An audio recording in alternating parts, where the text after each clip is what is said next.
Alright, hello. Looks like we're all here.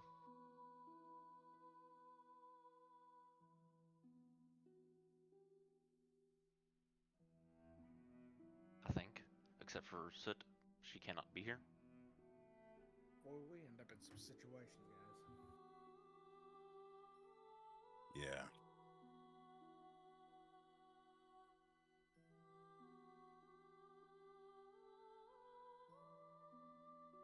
I feel like we're still missing somebody besides Soot. Maybe not. Oh yeah, we are. No, never mind. No, we're not, I don't think.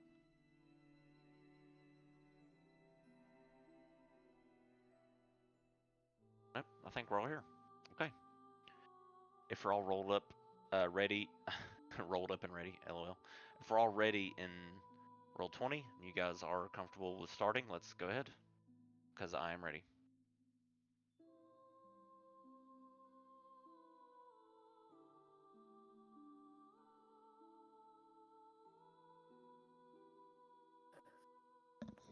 Well, the world exploded. Anyways, there's better. Well, we came out of the sewers for a couple, went and turned in the pets in the sewer job. Aspen went and turned in the murky deaths job.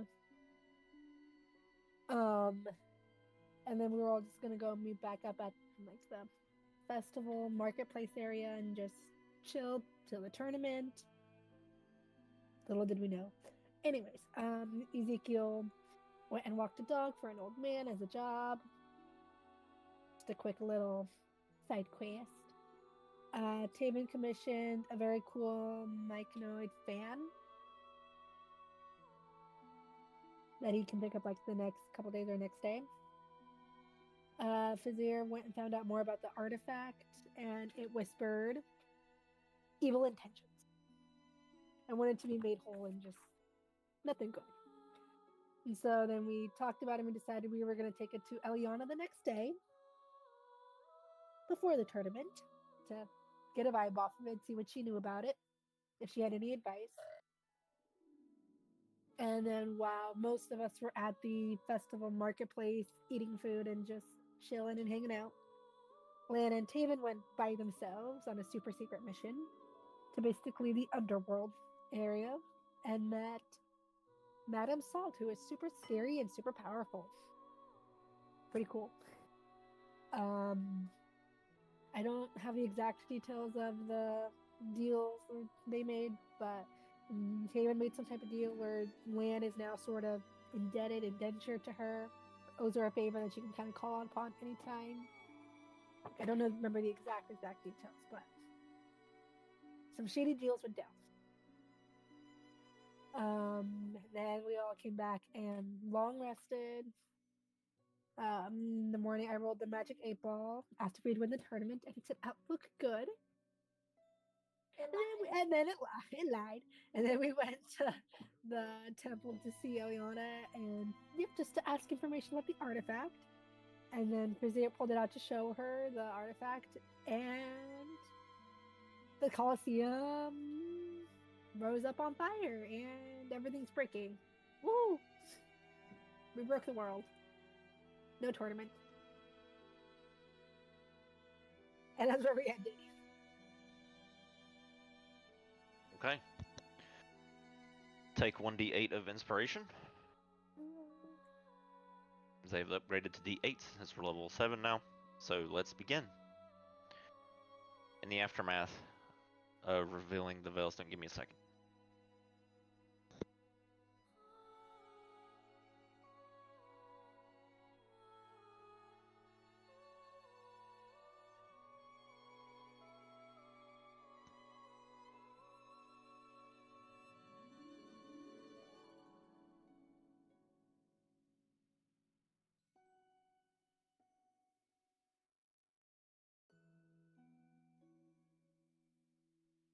Okay, hang on.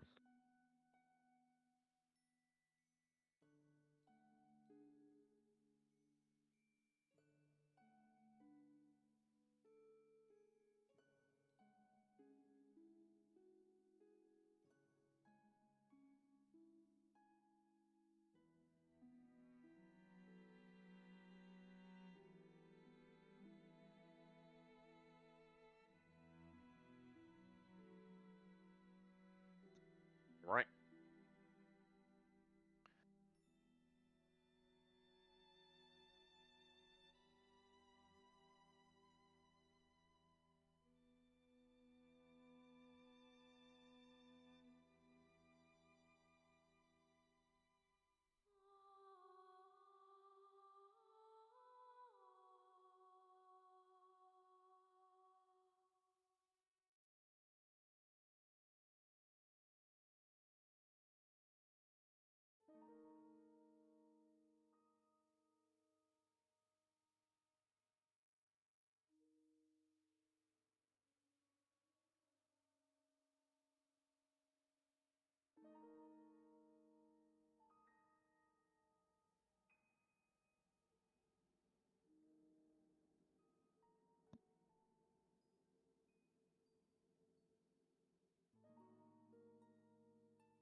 All right. So, as you all gather your senses, LOL, Sienna. Can you not see the map, Sienna? I accidentally closed my browser somehow, and now I gotta reopen it, and it's being slow. So I'll be back in eventually. Okay. Well,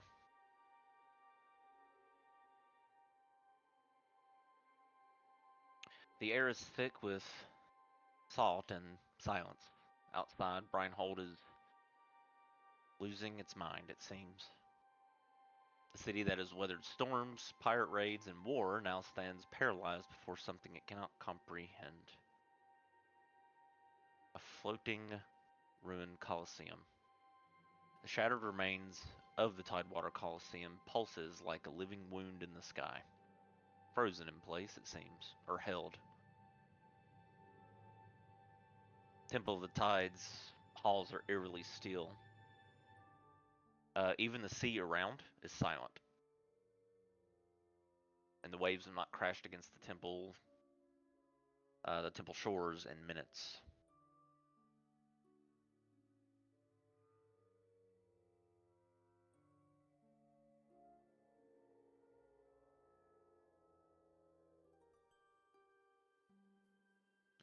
You hear a bit of creaking throughout the temple, as if the stone within the temple itself is shifting a bit.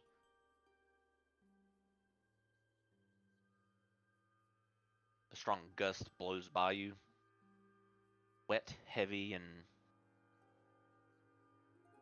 cold. And then a distant, mournful sound like a horn call deep beneath the water. A low, reverberating note that no mortal lips could play.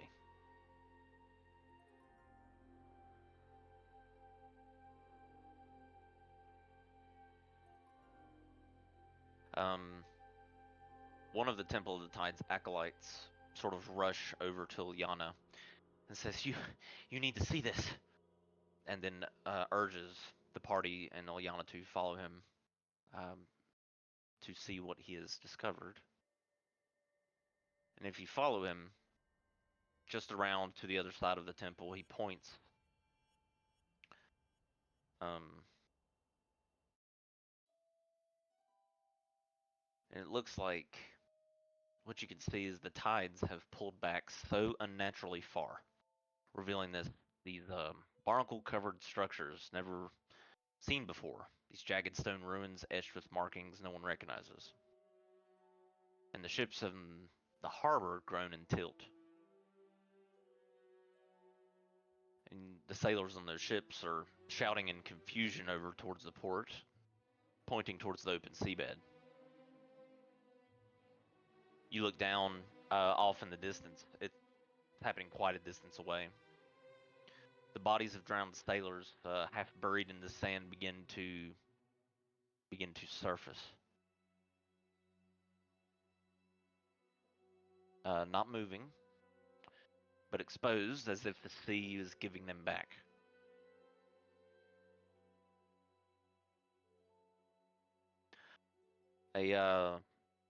Three pulses can be felt from the direction of the Colosseum. reverberating as something seems to be stirring awake.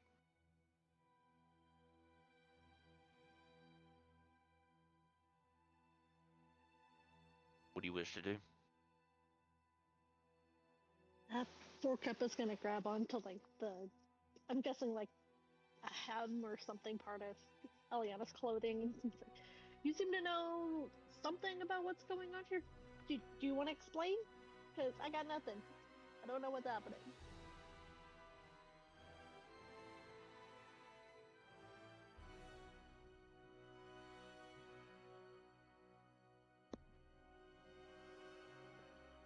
She turns her gaze to the Colosseum as you ask for this.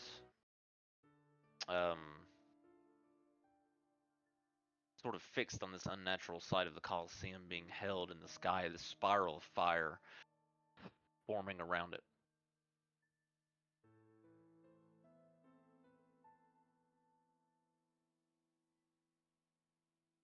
She says,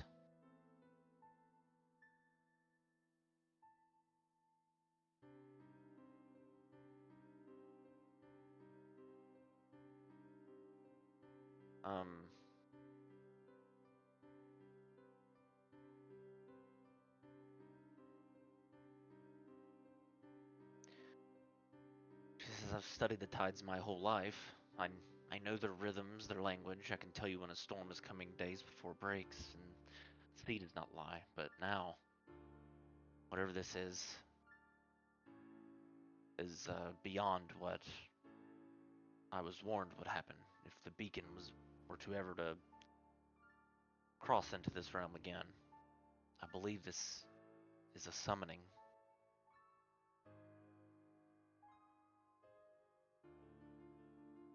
The Veilstone seems to have reacted to Brinehold itself.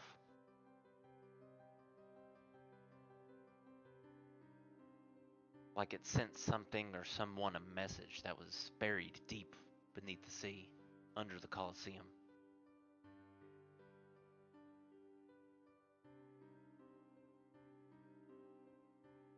But it's been in Brinehold all this time. Was it just now reacting?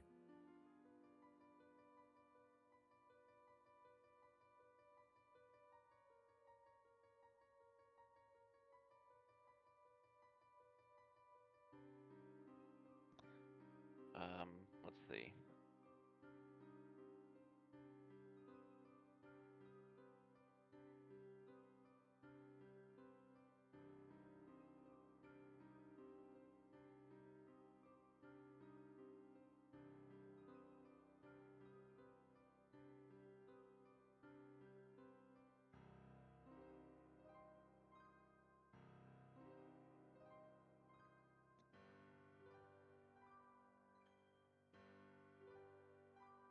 She shifts her gaze over to Fazir and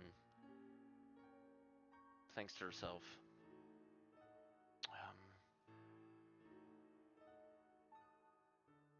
the beacon itself it must have been waiting to reach the surface.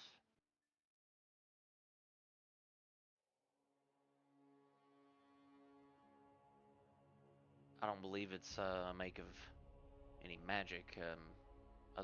Maybe it's some sort of tether that being beneath the Colosseum kept it dormant. Perhaps it could not communicate from down there, as it seems to have done here and out in the open.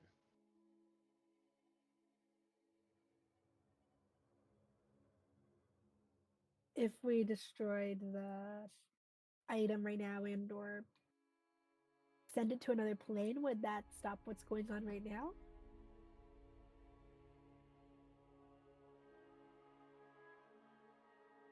Would it put whatever is being summoned back to sleep?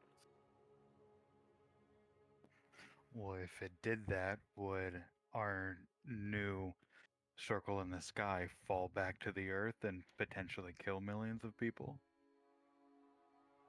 Because I don't imagine Featherfall, baby.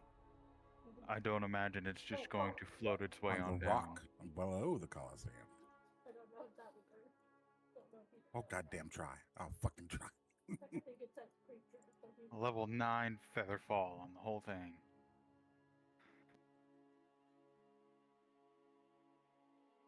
Eliana replies, quietly but uncertainly, I don't know, but neither do you. Destroy it? Banish it? You don't even know what it is yet. She gestures to the floating Colosseum ruins. We don't even know what this is connected to.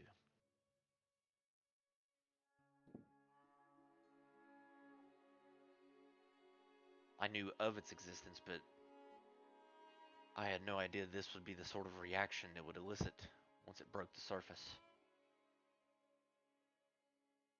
Can we try putting it in the back of holding to see if that'll undo it? I already did. Oh, you already did? Okay.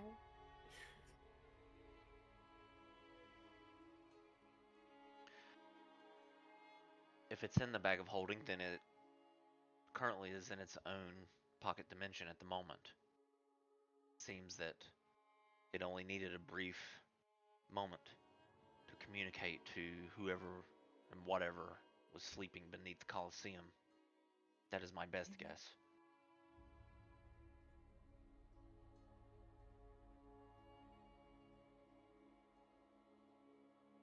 It is a beacon after all. Function is to waypoint or signal to something.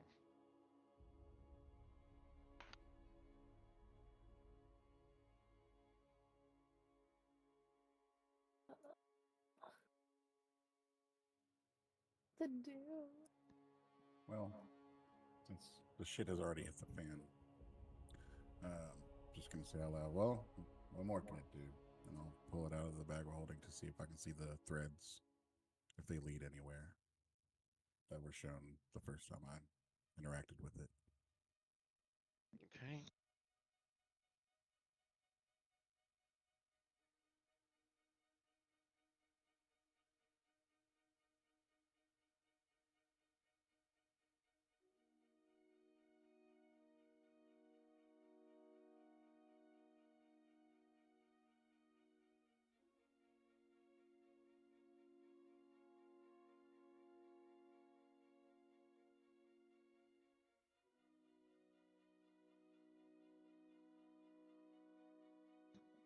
All right, so you pull the beacon out of your bag.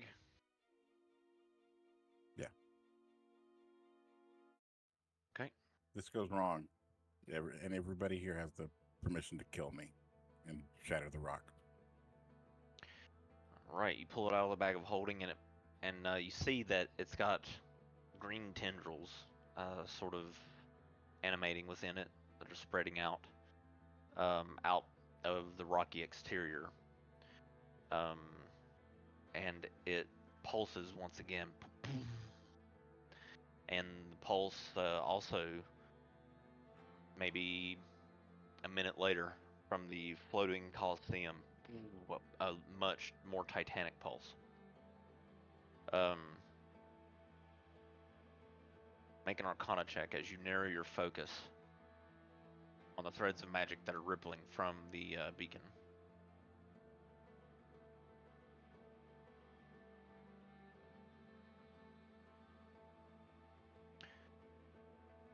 So you focus and you can see that the energy tethers are flowing between 3 points. Of course, the floating Colosseum seems to be an active conduit, a bridge of sorts between the land and something beyond. Second point would be the depths of the ocean, something far below the waves. Something you can tell that it's something beneath the waves is responding, not yet awake, but aware. And there's an unseen third point. The energy does not form a simple line, but a triangle of sorts.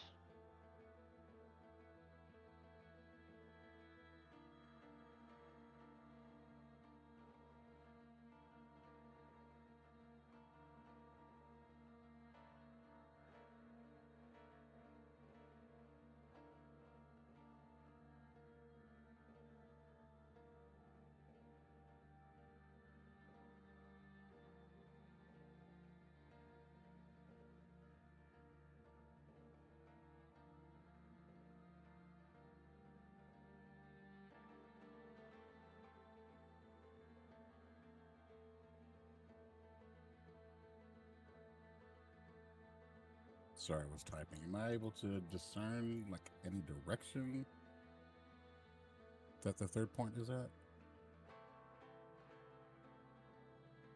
Or do the threads lead to that direction? Like in any just a north, south, east, west generalized point?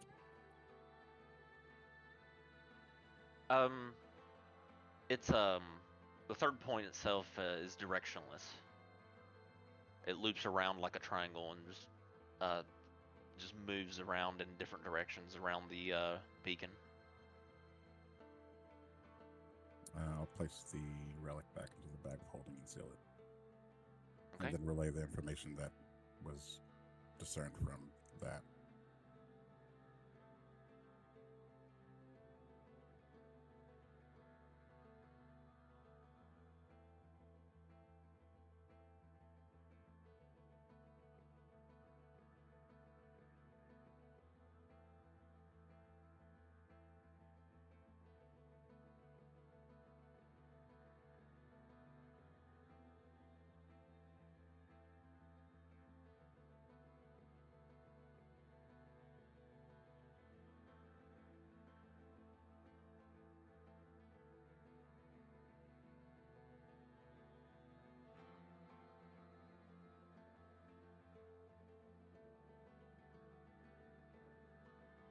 Thoughts, ideas, anybody?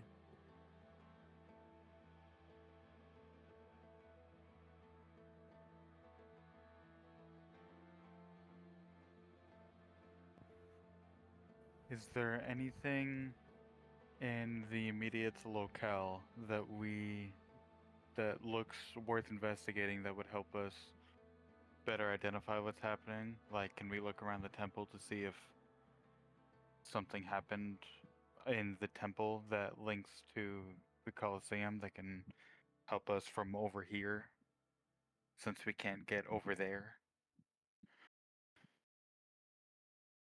You look around, and the only way, other than like maybe flying or swimming, would be to cross the bridge, and the bridge has been shattered in several parts and is impassable by foot now. Well, shit. But unless you have like a ship or some way to cross the water, I can swim. like someone like Sienna could just fly over there. It would take her probably 10 minutes or so, but she could fly over there since she can fly, right? But unless you could do something like that collectively, it would be difficult to cross. We could all put on the cloak of shimmering tides and get 60 swim speed. Yeah, because so that we can at least get over there and see. Better look at the Colosseum itself. Seems like the biggest problem priority. Because I think we got enough of the cloaks of shimmering water stuff for everyone to have one. Because there was a bunch of cloaks, so. Or shifting tides. Eliana, thoughts? They require attunement.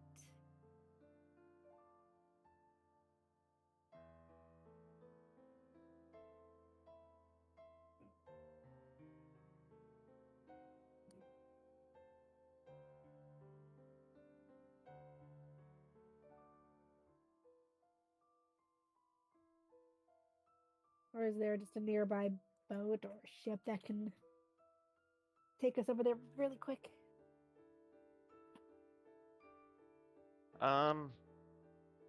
Make a perception check as you look around to see if there's any ships nearby over here on the sort of sandbar that sort of houses the Temple of the Tides. What was the result? Natural 20, 24. Nice. That's incredible, actually. So you see, there are a few ships that are on this side that are just in awe at what is happening, and many of them are getting underway. There's one ship, however, that is moored near what was the entrance to the hollow, the first hidden entrance to the hollow, sort of underneath the sandbar. A familiar ship that you escaped from Greywater's captivity on Captain Maravos's ship. Can I ask a question? How far is this? The bridge area from point A to point B. Let me change the distance to reflect accurately the thing. You know, the shit thing. Let's see.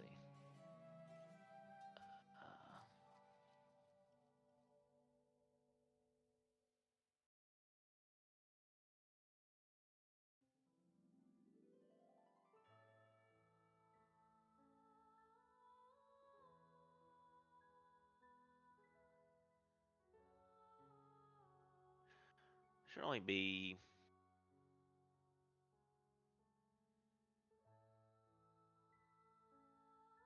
Let's see.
Hang on, I'm fixing it.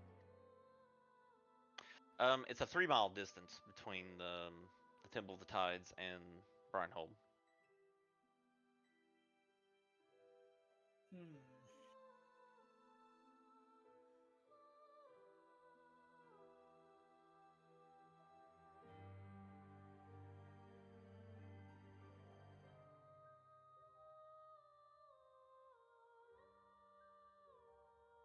Oh, that's not it.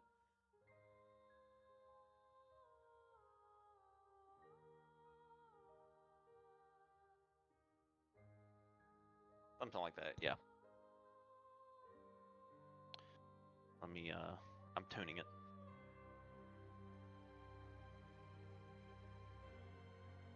Yeah, something like this.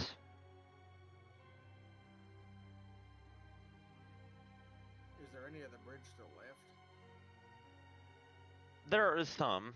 You can tell from, well, because the temple is raised, you can see, you can sort of see the bridge, and there are, it looks like 4 major sections of the bridge are just destroyed and probably have sank to the water. But closer to where the Colosseum is, it looks like a part of the bridge that broke off was sort of captured by this gravitational pull and is now pulled, like sort of pulled up in stasis and sort of just gravitationally frozen in air alongside the Colosseum.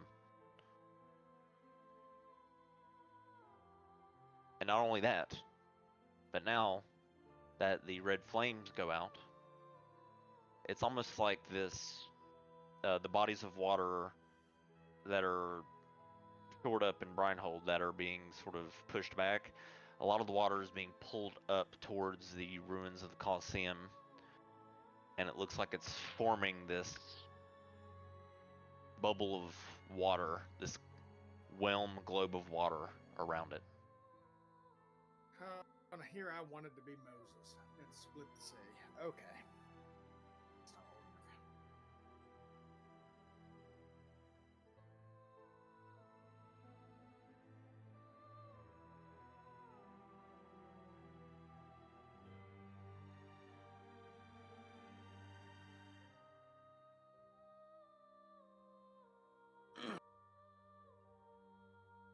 So where is this boat located?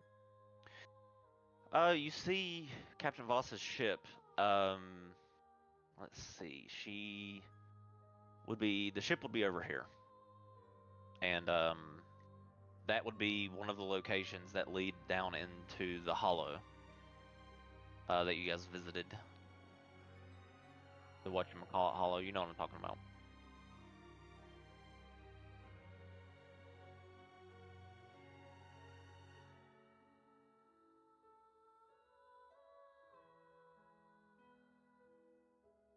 The Tideville Hollow.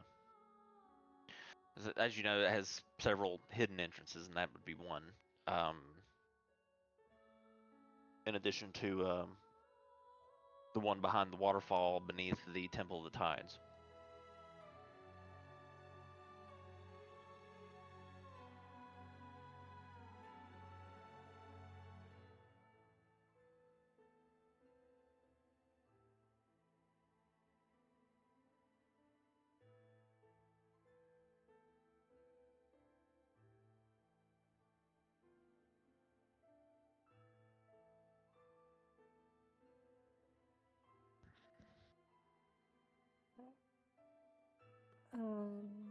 Asmon's gonna be like, all right, found a familiar ship. Let's go and start running over towards Maravoth's ship. We gotta get there.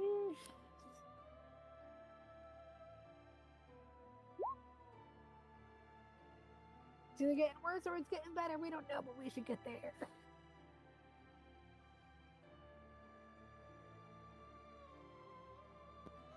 Ezekiel will follow Aspen. She runs off towards the ship.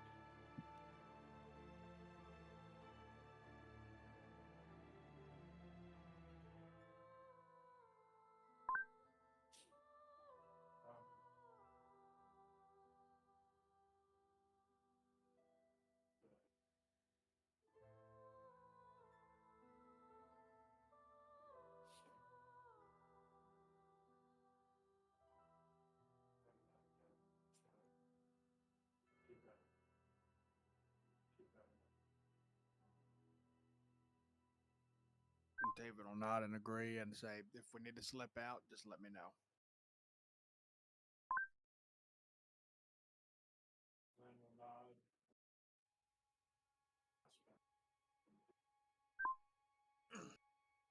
And David will take off running towards the ship.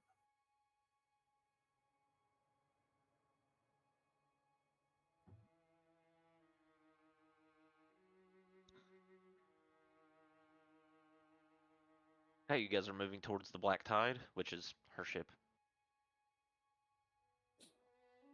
Is that right? Yes. Okay.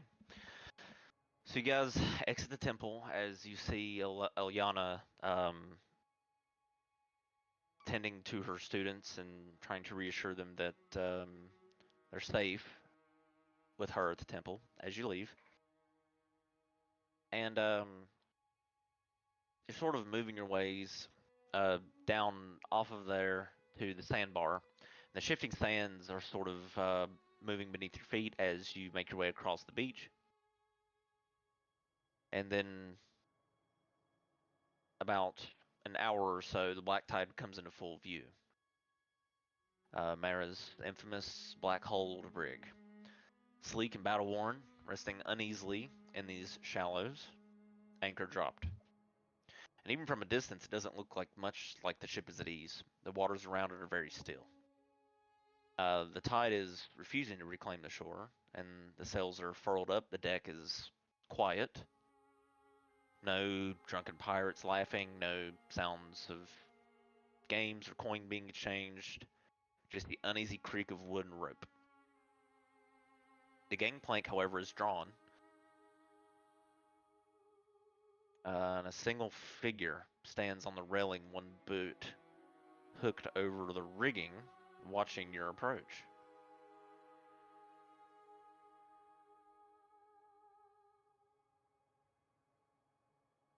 The sun parts from your sight, and you can see that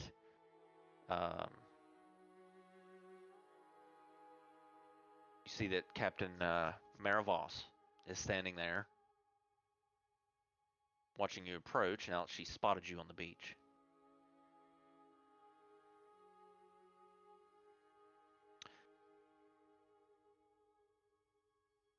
And of course, you keep approaching, I'm sure. Yeah. She says, "Well, well, well, if it isn't the unluckiest bastards in Brighthold." She crosses her arms. Her gaze flickers between the floating coliseum and you, but her smirk doesn't fade. Dang, that would have been a good team name for the tournament that should have happened. Anyways. Like, hey, do you want to take us over to the floating coliseum, like right now?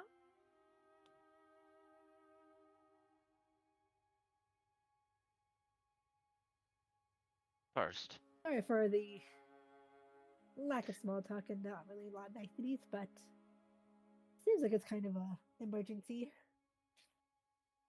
she holds up her hand. Wait a minute. You can't just make demands from me. Do you realize who you're talking to?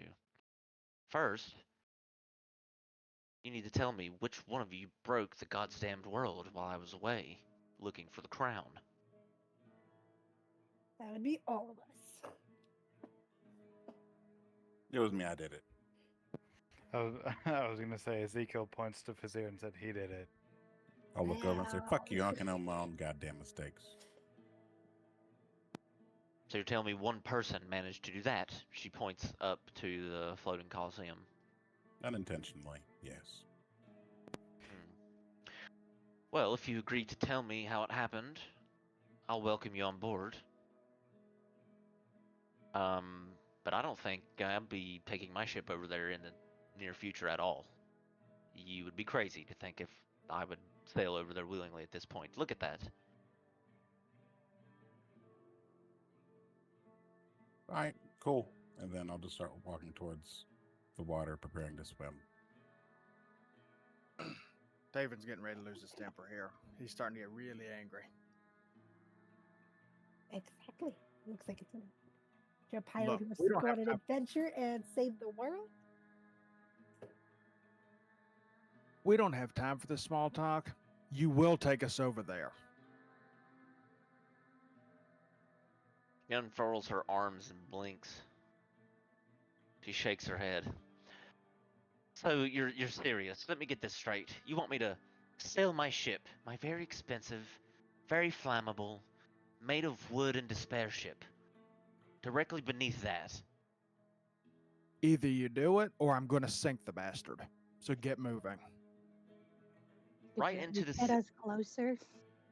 right into the city that's currently losing its mind, where every pirate, merchant, noble, and back alley cutthroat is scrambling to either leave or kill each other. I don't Wait. look suicidal to you, do I? Besides, my crew isn't here to sail the ship. I will take care of that piece of the puzzle. But if you continue not to take us over there, you're getting ready to be suicidal, I can assure you. Intimidation check. As she rests a hand on one of her revolvers. That is the wrong thing. Hold on. Work. There we go.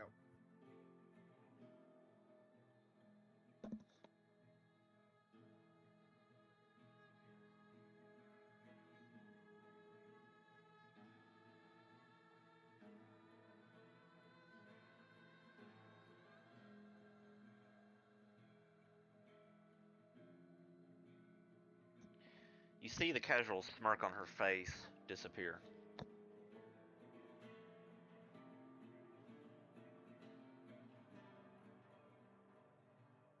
She grips the railing, her knuckles tight. Her face remains eerily still, and then she lifts her chin. Her storm-dark eyes locked onto you, Taven.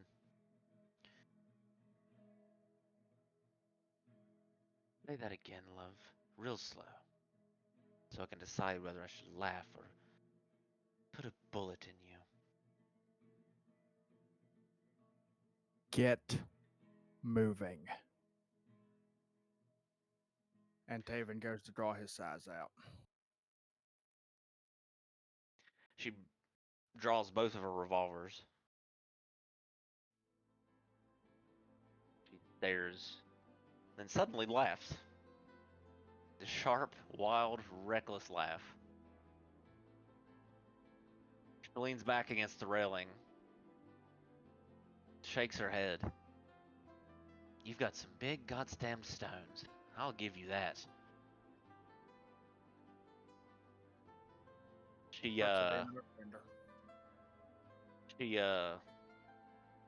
she twirls her revolvers artistically and holsters them. Fine. She tilts her head and lets out a sharp whistle. And a moment later, the gangplank is dropped. The crew stirs that was resting on the deck.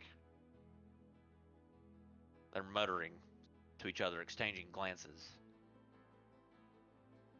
They don't argue, they know better.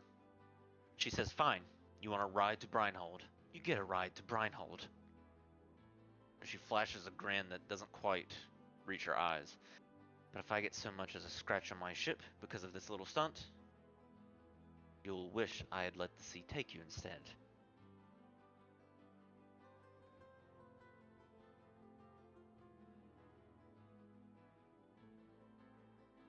Come aboard. And she takes her coat and folds it over her revolvers.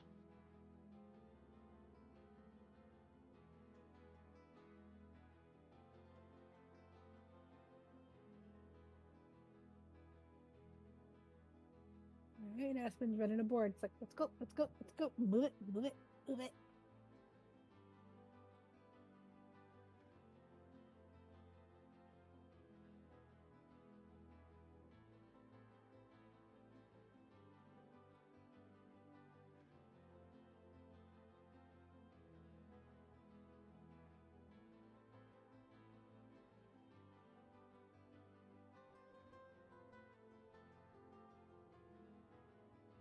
Alright, let me see. I think I have her map somewhere here.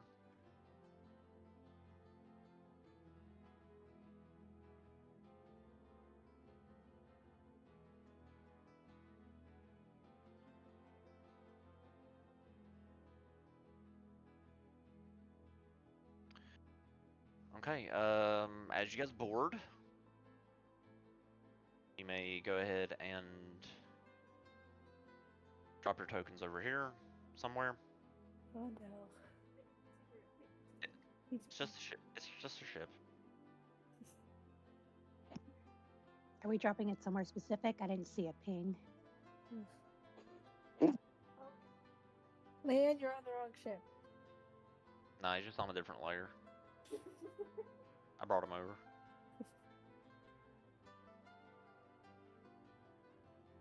I don't have tokens for the crewmates yet. So if y'all get attacked, it'll just be you, y'all, and Mara. That's fair. They're doing their job. They're gonna do. Yeah, I totally did not expect this to happen. So let me get her on the ship. Sorry. No, it's No, fine. you're not. That shit happens. Not really.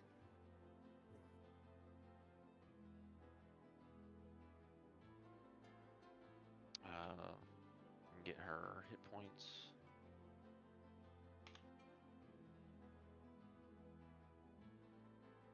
Okay.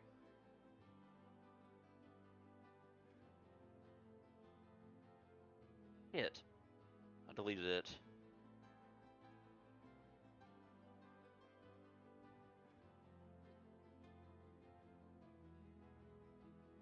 Let me refresh my roll 20 real quick. It's doing something weird. It's putting 2 Maravos tokens down. Do y'all see 2 or 1? I just see Zero one. one. I see. Okay. Okay, maybe I have a brain tumor.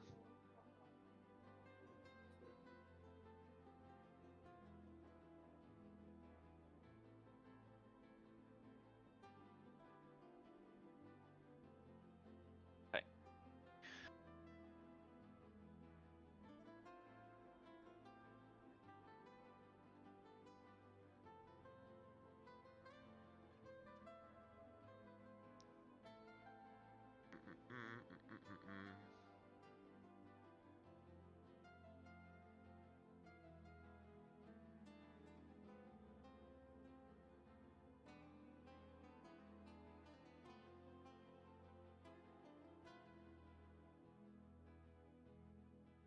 Okay, there she is. So, you board her ship.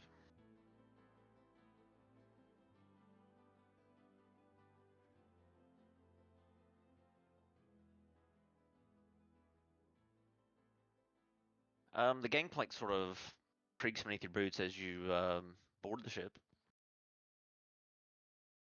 And the ship is shifting slightly in the shallows. The crew, which isn't on the map yet, as I scramble to try to get tokens for them. The crew is actually, some of them are leaning on the rigging and so on.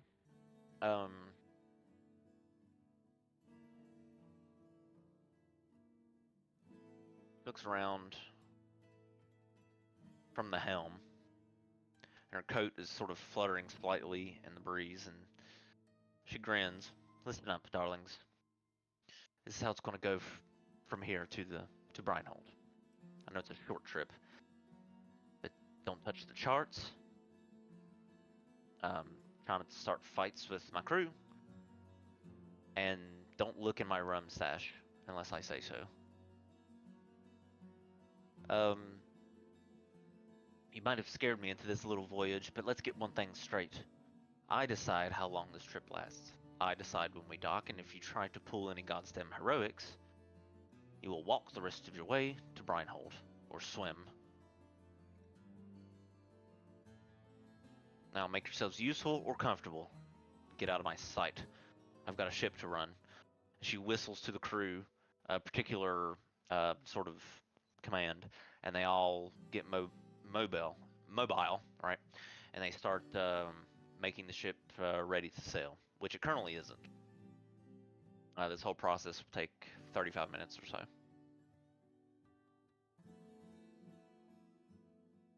Since we traveled all that way from Greywater's thing, can we help be useful and shorten that time? Yeah. If you help get the ship underway, yeah, you can help with sort of cutting the time down. Yeah, Aspen's gonna help.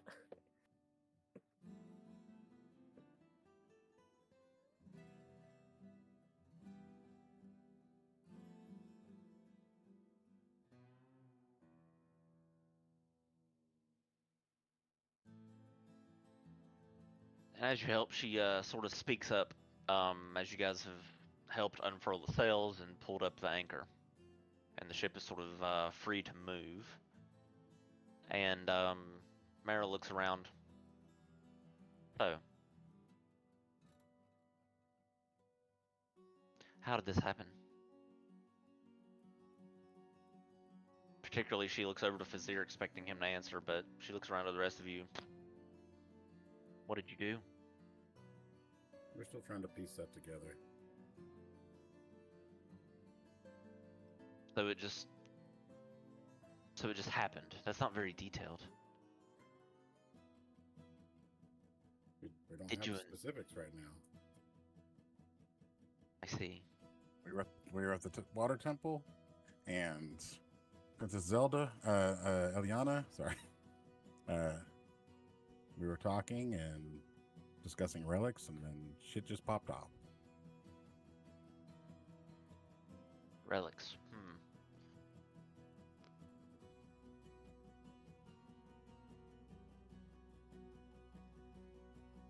You see her like slightly grin for a moment. Okay. Something about a Veilstone. That's the conversation that we got to whenever it stopped or started.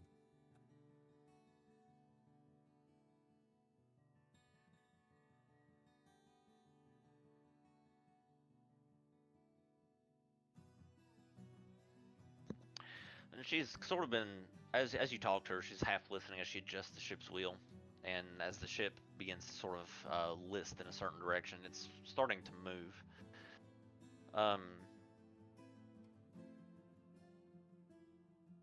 She says, Veilstone. And you're telling me you've brought it onto the ship? In words, yes, we were discussing the Veilstone.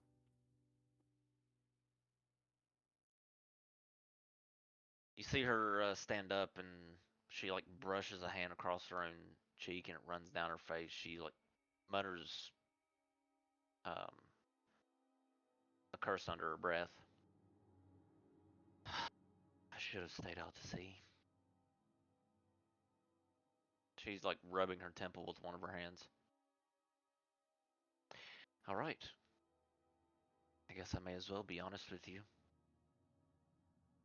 I know what a Veilstone is, or at least I know enough that, well, it's clearly bad fucking news. That thing up there, whatever's happening, you're telling me the Veilstone answered it. Well, if that's true, then you're not dealing with some bad magic. You're dealing with something old. Something that was buried. Should have stayed buried. Is that why the tide is pulled out? Probably. It's a tether, or, well, some think it's a key, a way for things to stay connected, or a way to break the locks that keeps these things apart. That right there is a beacon, an ancient trinket that some scholars have been fawning over that visit our pirate coves and so forth. If one of them was buried beneath Reinhold, you better hope to every god in the sky and the deep that it wasn't meant to stay there for a reason. And I don't know everything. I don't pretend to, but I know this. The Veilstone means trouble. I've crossed enough cursed waters, seen enough things that shouldn't be to know that when a Veilstone starts calling out, it's because something has answered. And it looks like something already has. As the ship begins to slowly move and turn to begin heading in the direction of Reinhold.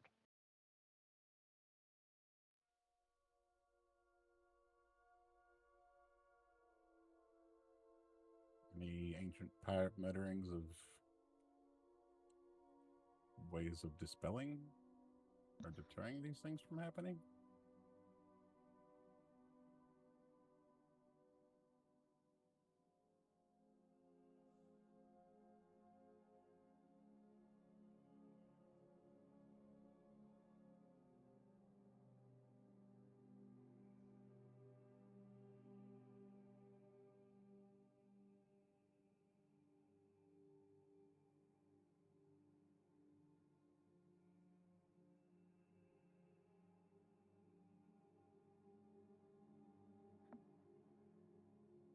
The tethers? I wouldn't know that.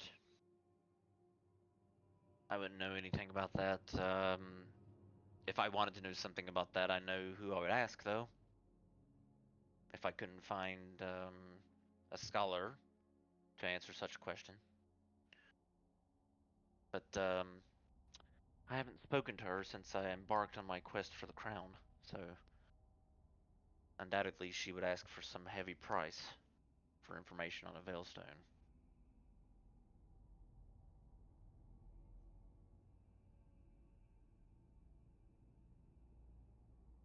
She, her, who? Her name is Madame Salt. In the Veiltide Hollow. She undoubtedly would be able to uncover many or any secret for the right sort of price.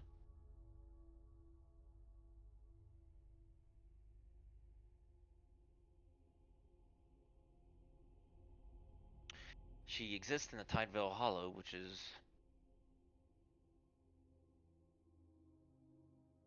something I was pondering visiting myself to help me find this hidden crown that I'm looking for.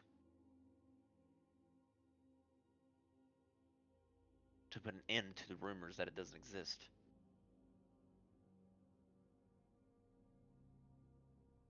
Crown?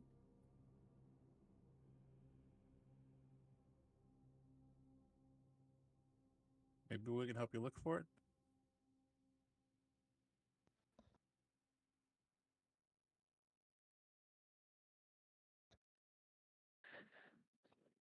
She sort of looks around. This crown said to sort of command the tides, turn men into legends, and make fleets of sailors kneel to its power.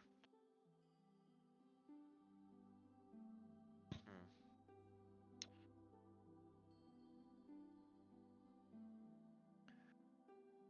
I'm not sure how you could help me find the crown, and if this is even worth your time now that you've caused an immense problem in Brinehold. I highly doubt the crown would be there. I've been searching there, and I've scoured the sewers. It's not down there. I was more thinking of where the tide was leading to,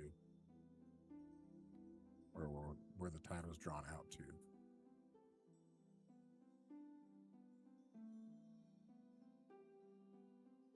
As far as the crown itself, I don't really know where it came from. No one does. But the stories say it belonged to the greatest captain who ever lived, a ruler of the waves, a conqueror. A ghost even the sea couldn't keep buried. Now most call it the crown of the drowned king. Others say it's older than that, though, that it belonged to someone even the gods feared. Doesn't much matter to me, though, she shrugs. What matters is that it's out there. It's got power waiting for me. Enough power to reshape the seas, and I don't plan on letting some other bastard get their hands on it. And fucking over Greywater, right?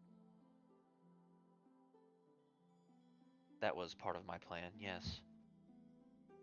Once I have the power of the crown, I will undoubtedly be able to extract finite revenge on that prick.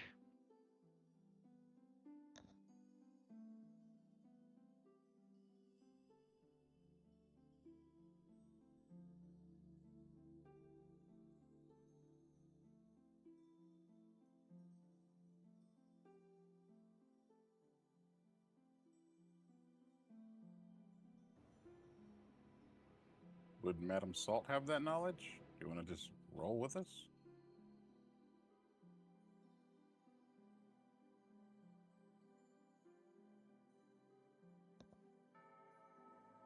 I mean, Cheers, obviously, we're going to try to save people, but Cheers, you mentioned Madame Salt.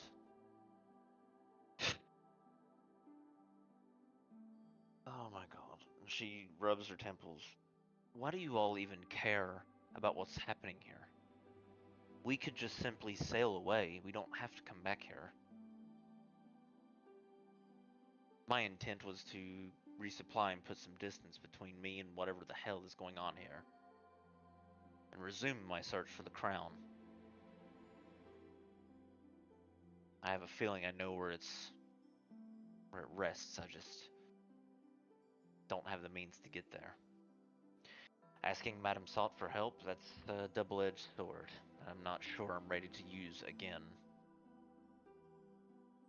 She took something of great value to me when I first asked for help. Asking her again would probably double the price. Hard to tell.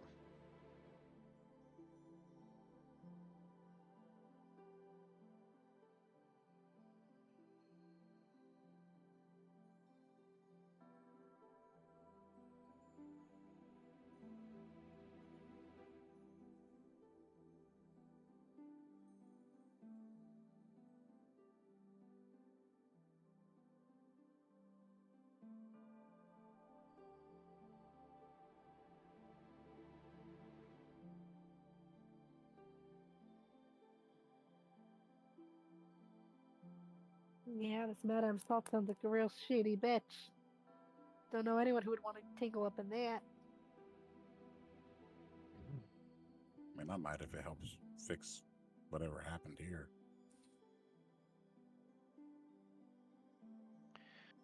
Well, Madame Salt does command quite an immense amount of eldritch power. The scariest part about that is she is merely a conduit for the power she channels, which means she's serving some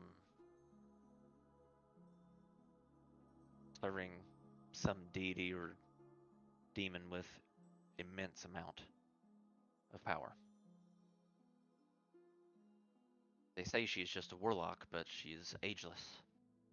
So whoever she is serving, based on the prices that she extracts in the name of her deity or demon, devil, whoever it might be, it's quite fearsome amount of power. Perhaps a deal with the devil could reverse what has happened here, or I can imagine what the cost for that might be. He sort of shudders to think about it. I'll be right back.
Okay, I'm back. So she continues to sail you towards Brinehold, and you're getting closer. And the closer you get, you do start to hear the sounds of mass panic in the streets, of course.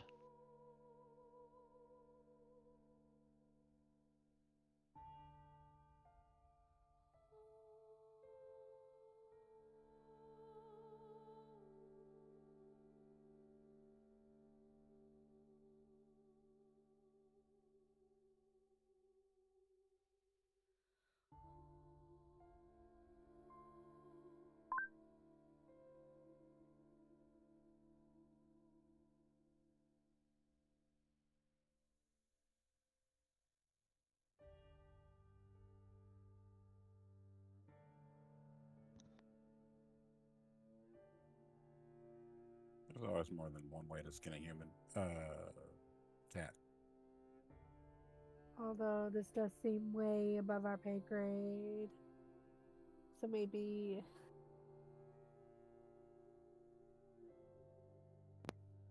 Did we have a pay grade to begin with? I mean, we were able to defeat the giant carrion in the sewer and clear out that. That seems about our level of pay grade right now. But maybe not floating on Fire Coliseum. We're not there yet.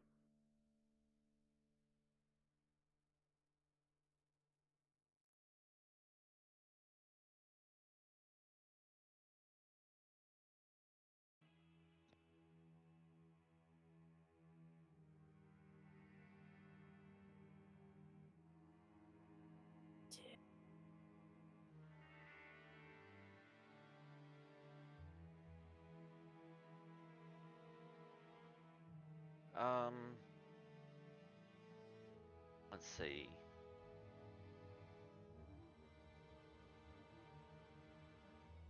Where are you trying to take the ship to? Exactly. Most of this is a beach. This is along like beach area as well. There's a dock there that hasn't been touched by the gravitational pull of the Coliseum. Still intact. There's one here that will give you access to the beach and goes through that sandbar and then up onto the land. I think it was just as willing as she was willing to take us as close to the Coliseum.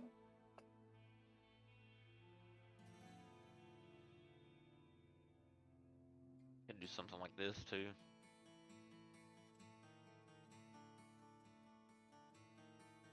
But odds are those are destroyed. And then just be faster to just. Yeah, The only thing is once you land on this beach, there's an immense wall of stone that separates the rest of Breinhold from the beach. This is probably the best option right here. Closest, anyway. Yeah. If you can get over that wall, then sure, she'll take you here and anchor the ship out.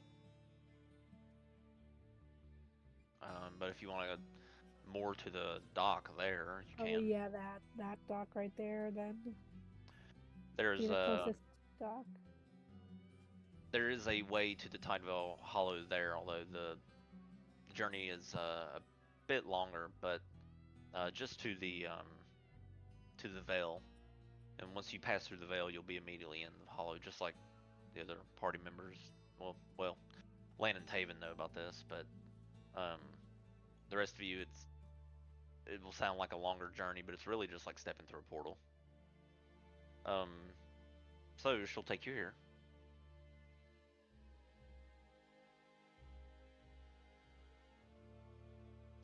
And she'll say, I think we should anchor out because it would take longer to launch the ship from the port, and if the port takes damage from whatever's causing this calamity, then my ship will suffer collateral damage.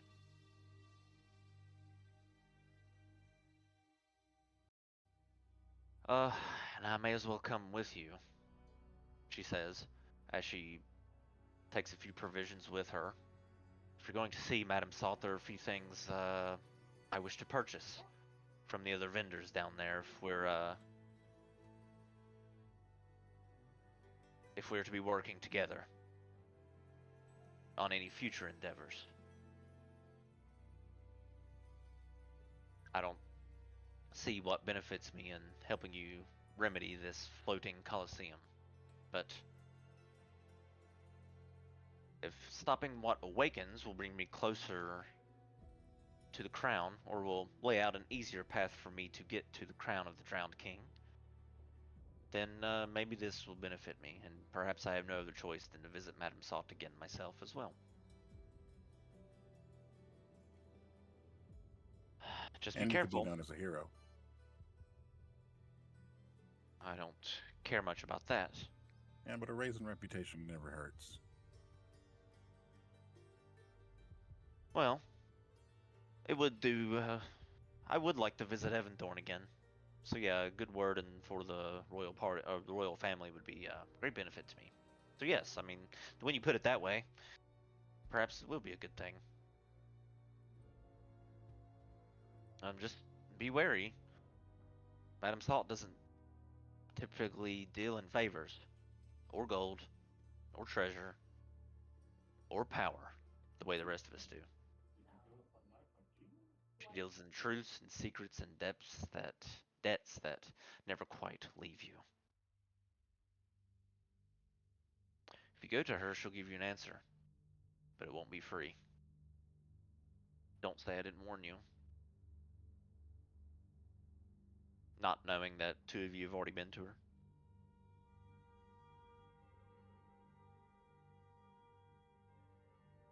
She's not leaving yet. I'm not gonna answer till she's like gone.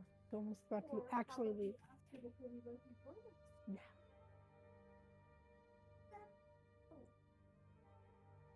Are there any good negotiating tactics that you might be able to pass on to us when dealing with her? Or is it we're just fucked?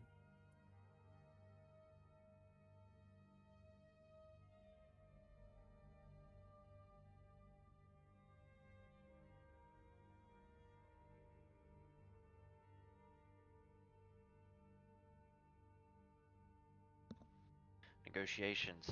That's funny. She lets out a sharp laugh. You don't negotiate with Madame Salt, darlings. You survive the conversation. But if you're set on walking into her little den, I suppose I can give you a few pointers, just don't expect them to save you. Rule number 1, don't ask questions you don't want answered, and don't even for a moment say anything that you don't mean, or you don't want her to know. She's powerful, but you have to speak your intent into existence. She doesn't tell you what you want to know, she tells you what's true. And the truth isn't always kind. For example, I want to know where the crown is. Fine. But she might also tell me who's already looking for it, or who's going to die because of their pursuit of it. You prepared for something like that?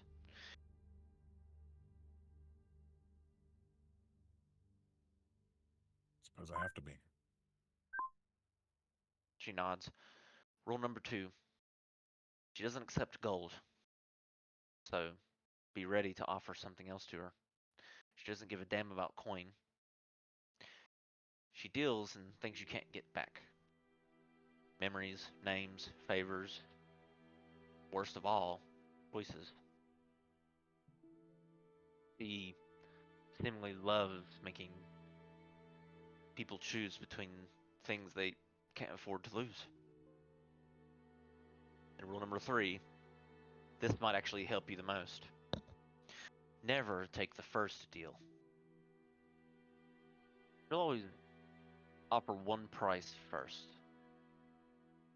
Maybe reasonable, too reasonable, and then that's how she gets you. If you bite right away, you'll find that it's too late. You just agreed to something far worse than perhaps dying. Push back a little bit.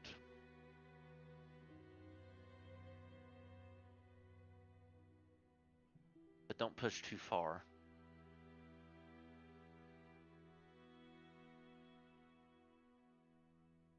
And the final thing is, the moment you owe her, she owns you. If you take anything from her, a favor, a secret, a single goddamned drop of wisdom, she will collect. Could be tomorrow, could be 10 years from now, could be at the worst possible moment of your life.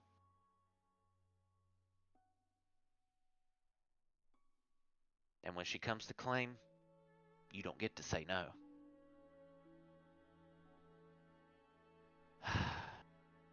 I know about this fairly well myself.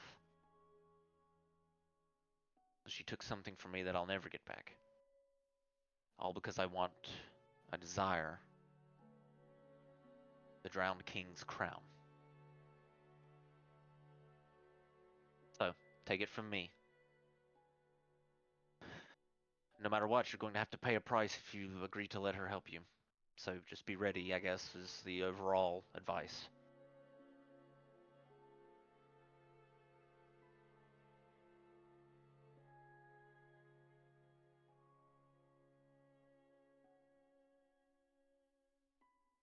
Well, guess all we gotta do is now is find Madam.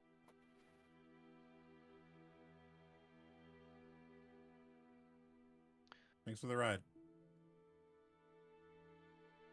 Well, I had no choice, did I? She sort of looks over at Taven. I don't wish for my ship to be sunk by a waterbender, so. It seems fate has brought us back together once again. She packs up some different types of ammo in her bandolier, and she brings this satchel with her, like perhaps her own little bag of holding. It kind of looks like, only it's like personally like customized. I'm coming with you.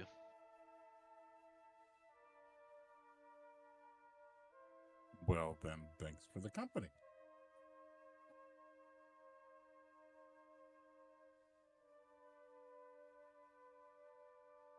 Okay, and she departs the ship with you if there's no more questions. Of course, you have some time to talk to her as you walk.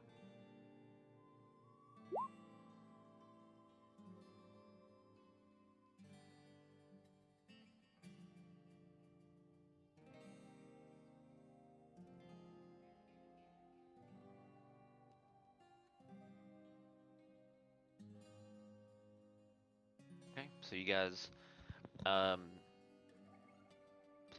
two of the crew members launch a small vessel off the ship to bring you all to the port. The small, like single ship port. Looks like it's meant for fishing vessels as you get closer. And the people here seems like they've already abandoned the place. Couldn't imagine why. And you depart. You climb up the ladder onto the dock, and you're on land again. And you make your way from the dock to the sandy beaches, and then in between the small sort of fishing village that's here. And as you walk through the village, it does seem fairly quiet and empty.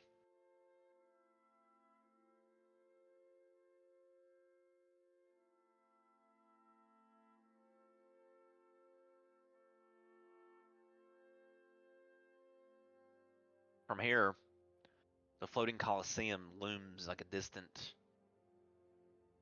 broken, shattered stone crown in the sky. The waves of the sea are usually rhythmic and familiar. They feel off, though. Not rough, but calm. As if the sea itself is waiting for something.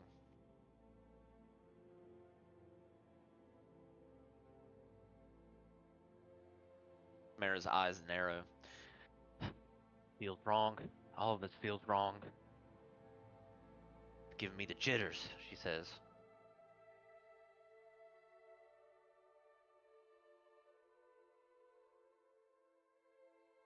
A couple can say, I thought you were a pirate captain. I didn't know pirate captains were so much of a scaredy cat. Supposed to Oh, have very. all this toughness and courage and everything. I'm here, aren't I? When the waters are still like this, it's very unsettling. This is unnatural, even you have to admit. It's not every day that you see floating chunks of a city in the sky. I was trying to leave when you all showed up. Or would have taken me at least a day to get underway with provisions, but I guess I'm stuck here with you now.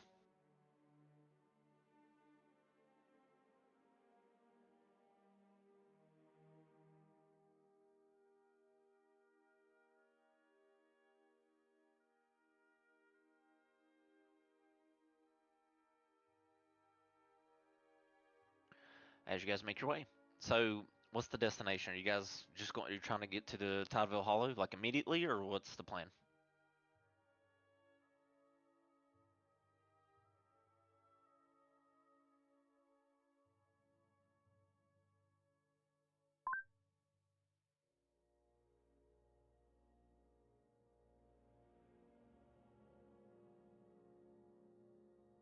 Taven, do you want to risk trying to go get your fan?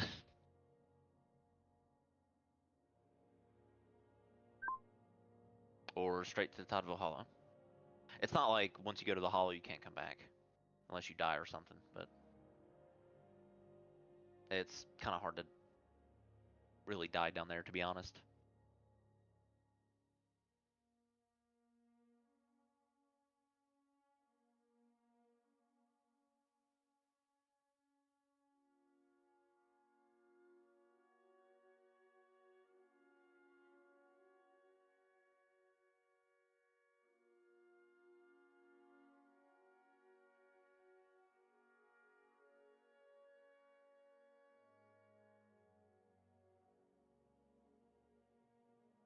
Okay. If there's nothing, then you make your way to an area where you see, actually, she would have brought a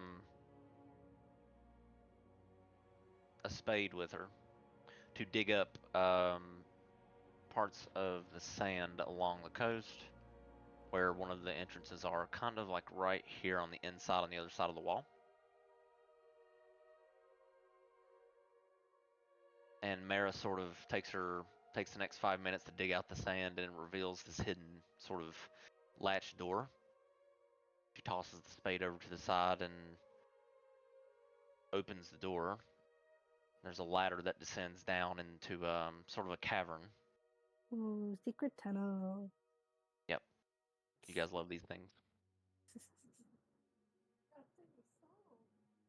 He says, well, from here we make it over to the curtain. Once we pass the curtain, we'll be in the hollow, and just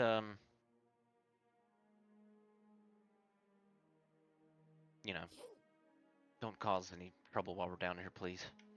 And she descends into the passageway. I make no promises.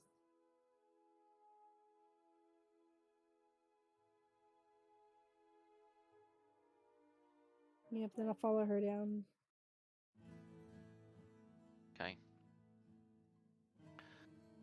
You guys follow her down and make your way into this weaving set of like ruined catacombs that are just outside of the sewer structure of Brianhold, which is immense that you learned. However, you do make it to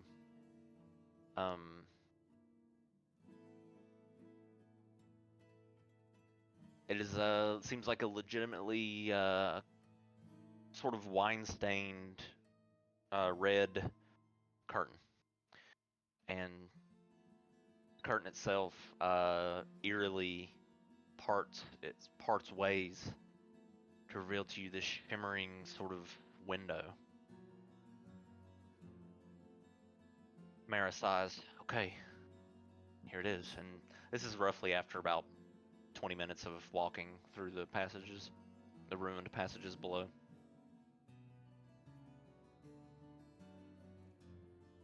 She begrudgingly walks towards the mirror and just walks into it, and it sort of ripples as she passes through without it seemingly stopping her. And you see her on the other side, but it looks like she's in this completely different area.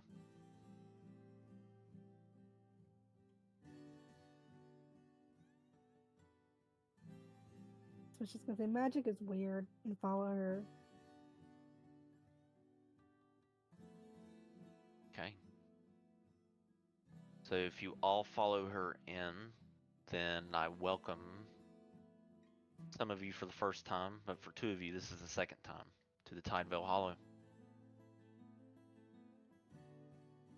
Sounds like a place I'd want a vacation.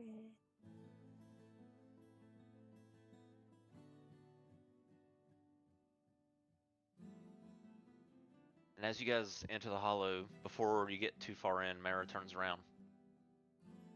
Last chance to turn back. You walk in there with Madame Salt, you don't get to unhear what she tells you. And you sure as hell don't get to unmake whatever deal she offers.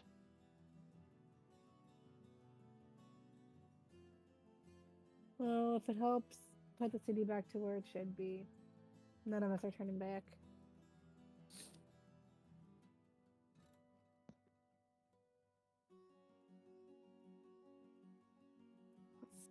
Let's lead on. We're not turning around.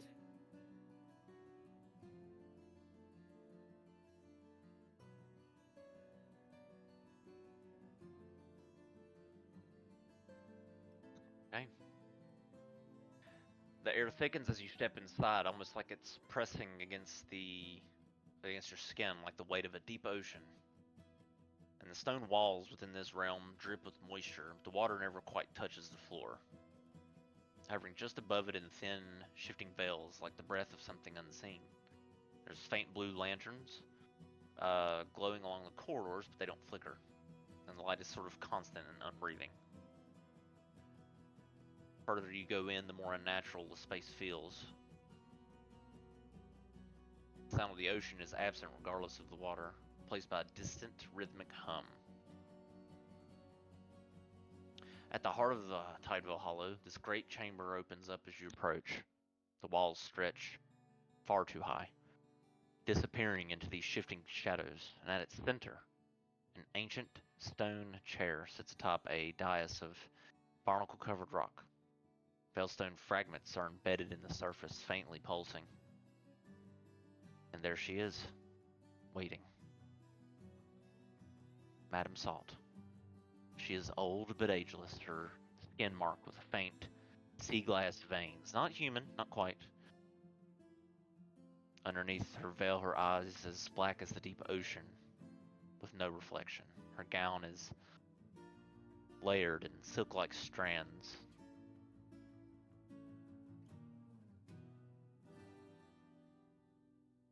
She She does not look at you immediately. Instead, she seems to be running one of her hands over the stone of her throne.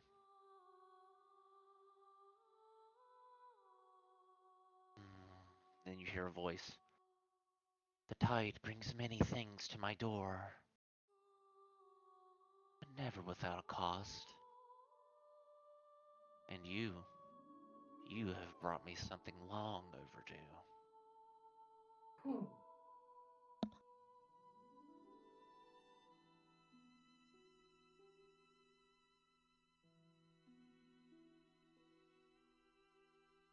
Who exactly are you talking to, Madam Soul?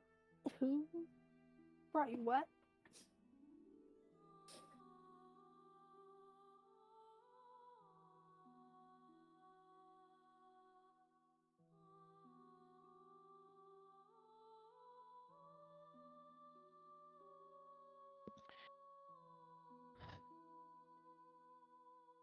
I speak, of course, to 3 of your companions in this room, and the infamous Captain Mara Voss of the Black Tide. I did not think I would see you again. Mara sort of swallows and says, well, tough times, I guess. You see the sweat pouring, like, trickling down Mara's, like, side of her head, like, down her temples. So many lost currents returning to the same shore. Are you still chasing things you do not understand, Captain? As her gaze flicks to Mara. And then to Taven. Still looking for power that will not be given, only taken?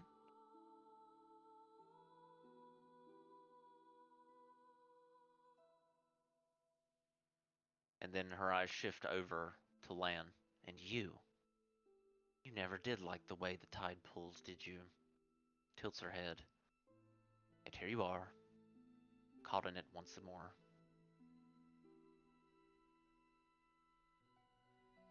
What have you come here for?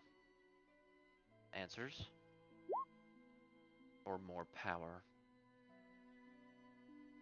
She waits.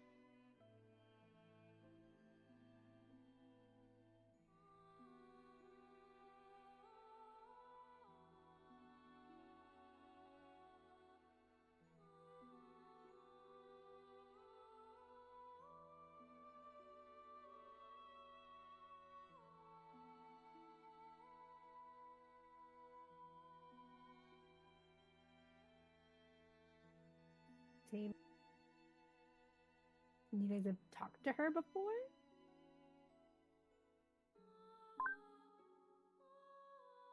Sounds like they've dealt with her before.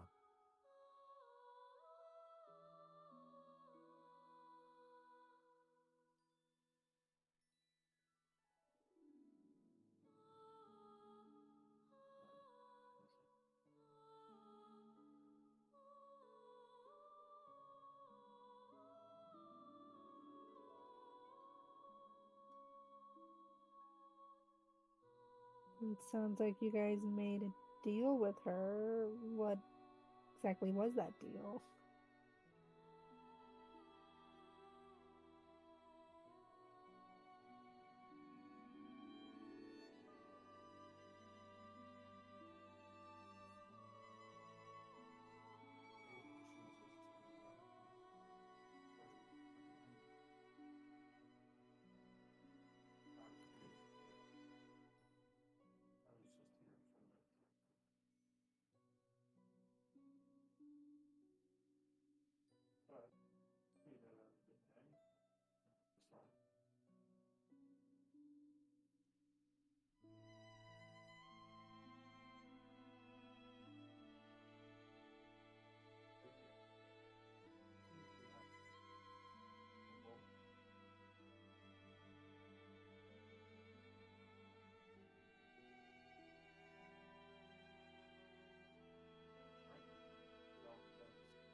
You can use your words. I'm not pulling anything out.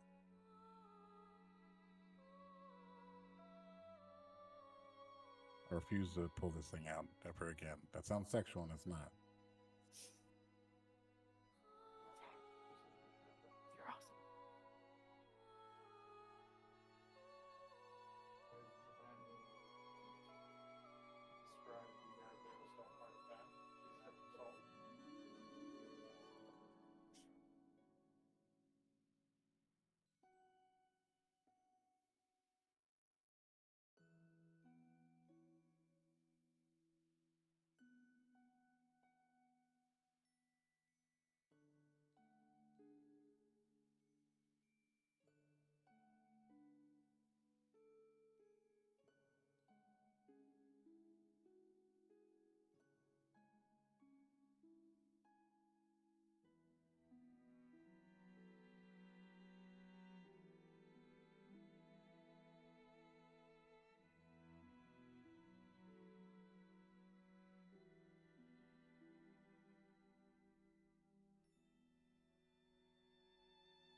She says,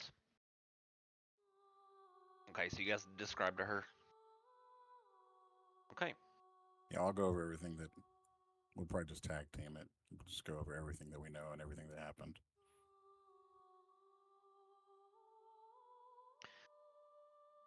After the description, she replies, you did not cause this. You only revealed it. Her fingers run slowly along the armrest of the throne, tracing the embedded veilstones as if listening to something deeper than your words. She speaks again. That place was never meant to rest in the earth. It was only ever buried. Colosseum, I mean. Waiting for the moment it could rise again.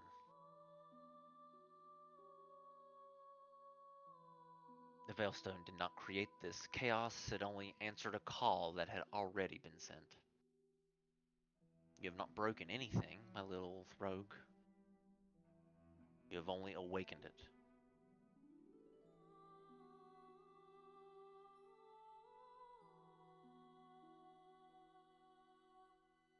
Okay, so what's happened. Is there a way to deal with it or put it back to sleep?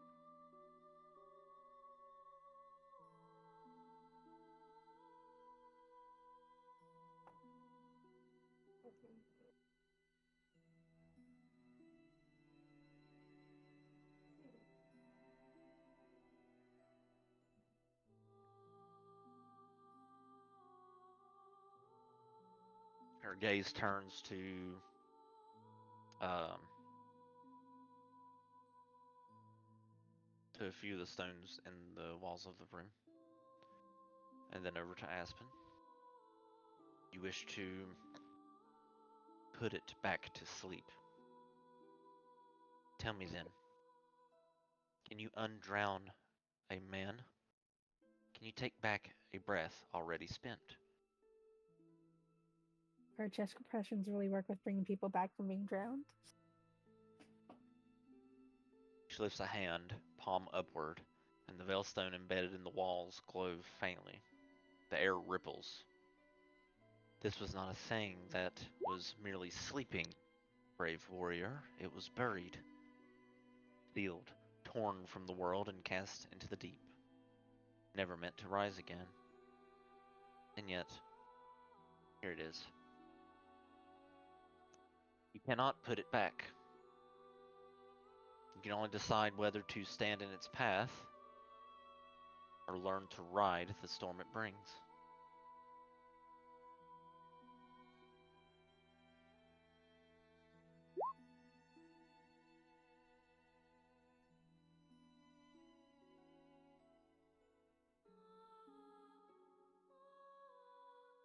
Well, do you know exactly what it is that is coming? If we can get more details on that, then that would be helpful.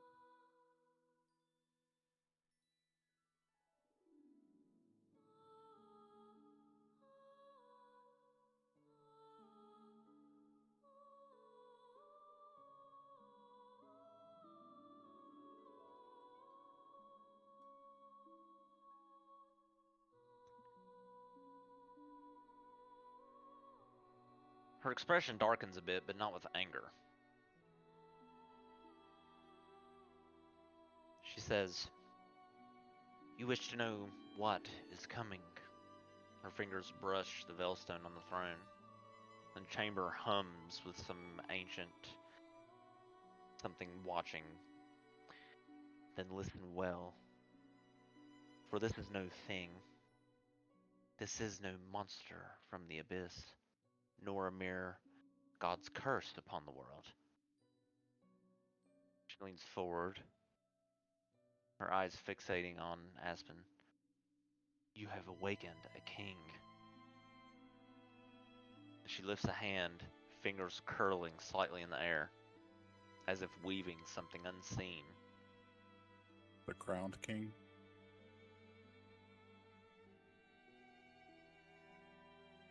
She hears that and says, long ago, before Breinhold, before empires, before the gods turned their gaze elsewhere, and as she finishes weaving, as she is weaving in the air, you see a sort of a visual, like a visual illustration sort of play out and animate in front of you. That way you can see what she's explaining.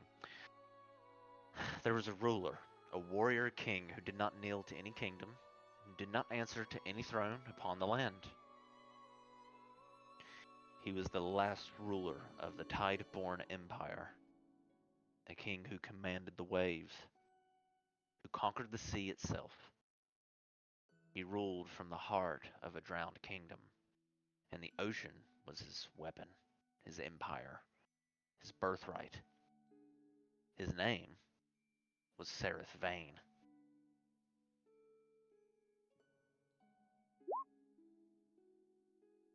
And the moment she speaks the name, the Veilstones pulse violently in her throne room.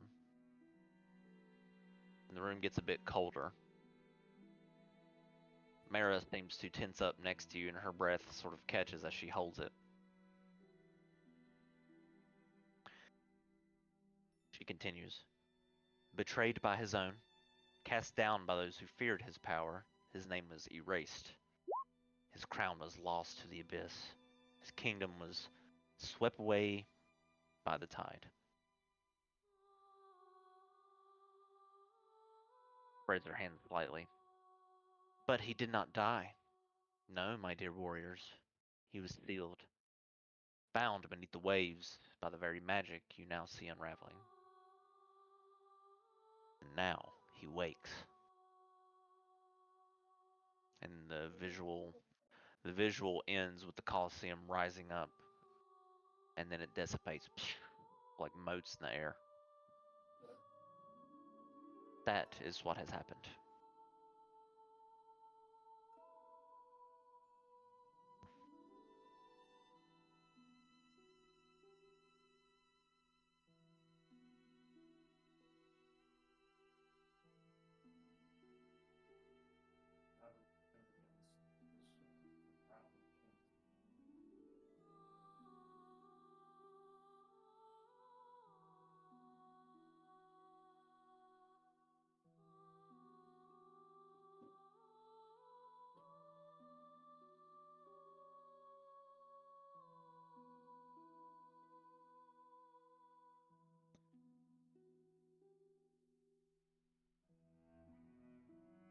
The chamber shudders a bit as she lifts her hands from the throne.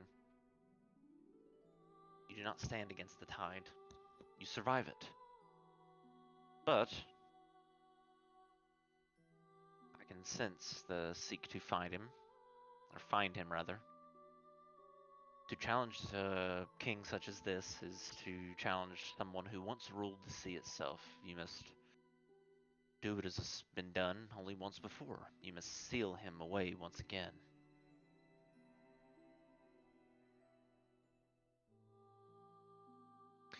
You cannot kill the tide, you cannot break the sea, and you will not slay Sereth Vane. But he was stopped once, and if you would see him bound again, if you deny him his kingdom, his crown, his vengeance, then you must finish what was done before. You must learn how he was sealed, and you must do it again.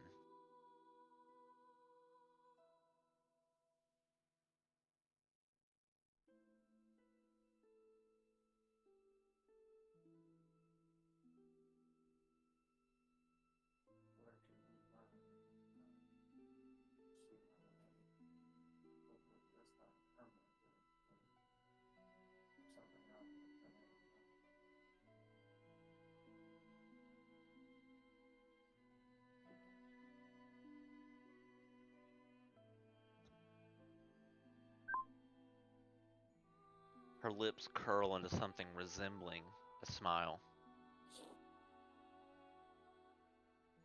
She lifts a hand and traces a shape in the air, a curved spiral, a symbol known to none and lost to time.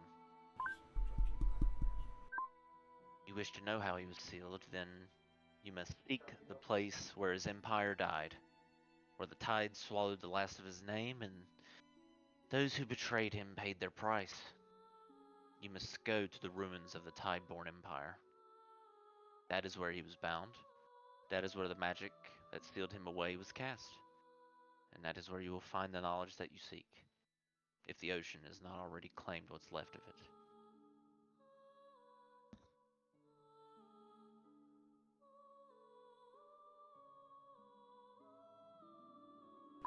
Is there a way to use the Veilstone against him?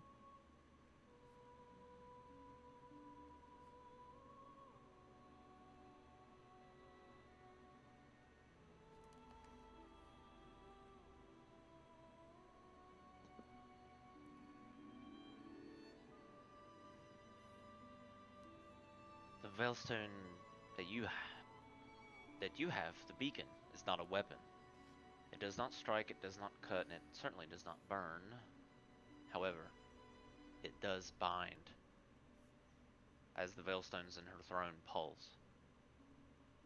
The Veilstone is the only reason Sereth Vane has not already reclaimed his throne. It is the lock, the tether, the magic that sealed him once, and the only thing that may do so again. But if you mean to use it against him, then you must understand. A lock is not a weapon unless you are willing to become the key.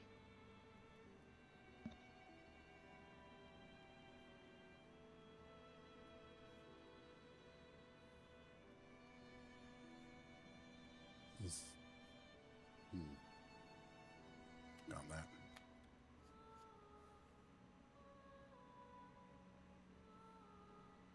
Ruins of the Tideborn Empire. Where do we find that?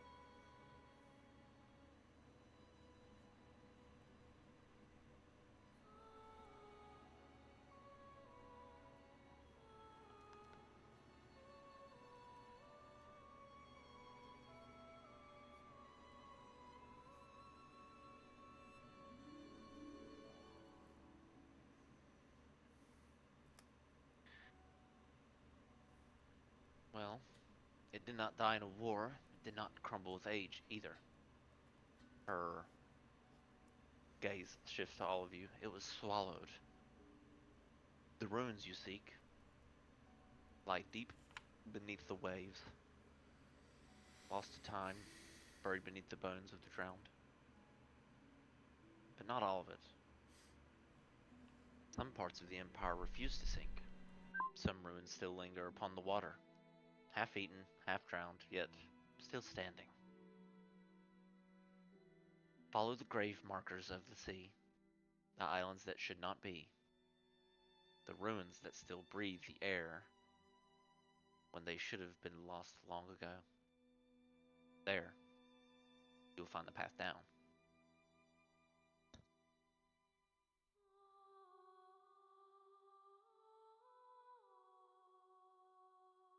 Can you expound on what becoming the key would entail?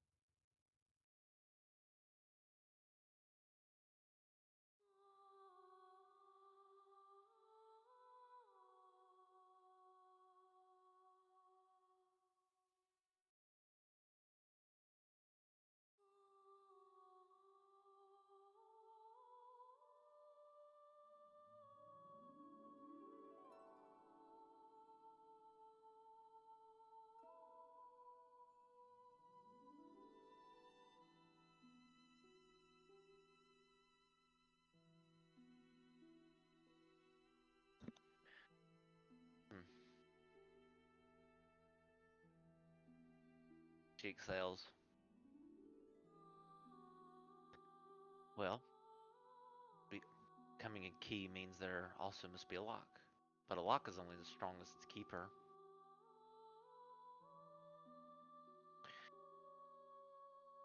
It is a tether, a prison built not just of magic but of willpower. If you wish to bind Sereth Vane, if you wish to seal him, then someone has to become the key. So that means someone must become and act as the Veilstone's tether, which means you would be becoming the anchor that holds the seal in place. And this is not a spell that can be broken easily. Once bound, the connection is permanent. And the price is not magical, it is personal. The one who becomes the key will be forever tied to the prison. They may never be free from its pull. And the stronger the entity they are binding, the greater the cost. If the key is broken, then so is the prison. The one who seals Sereth Vane dies. Weakens or falters, the seal will break again. This is why Sereth was able to return. The previous seal simply wasn't enough.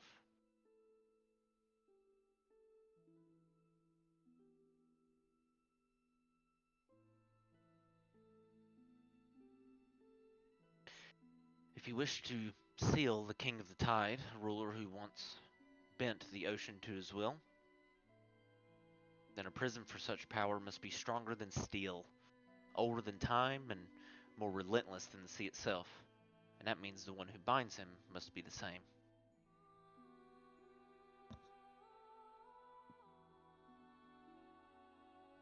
Is there a ritual to perform to become the key?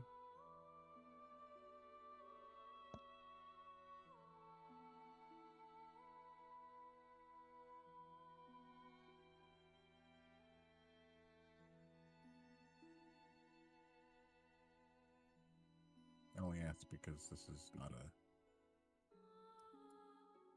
quick and hasty decision to be made.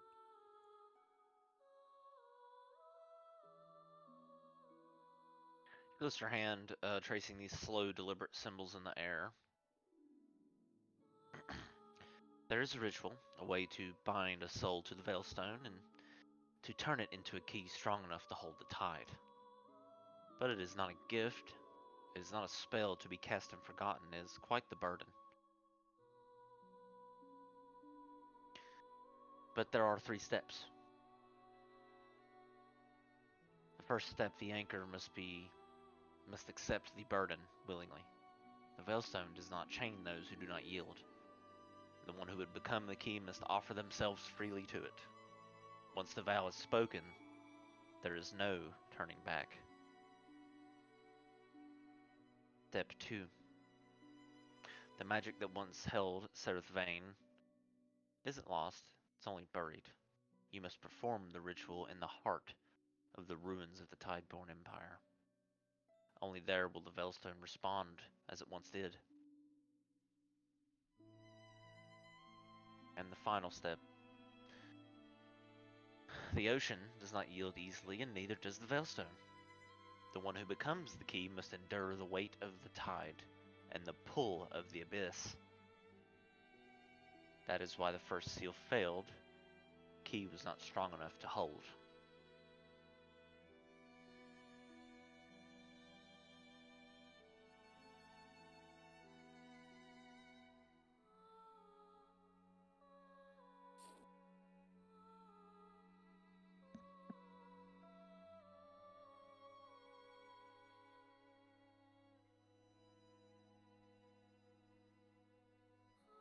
A quick hypothetical, if I may.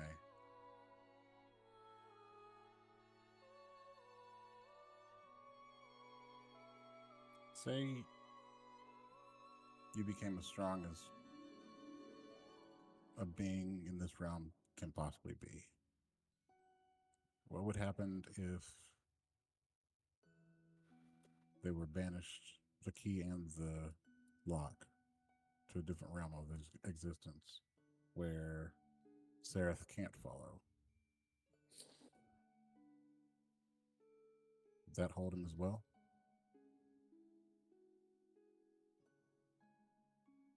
Question is, what if you banish the key and the lock? Yeah, together.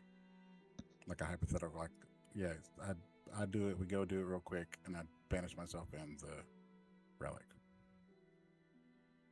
after doing the ritual.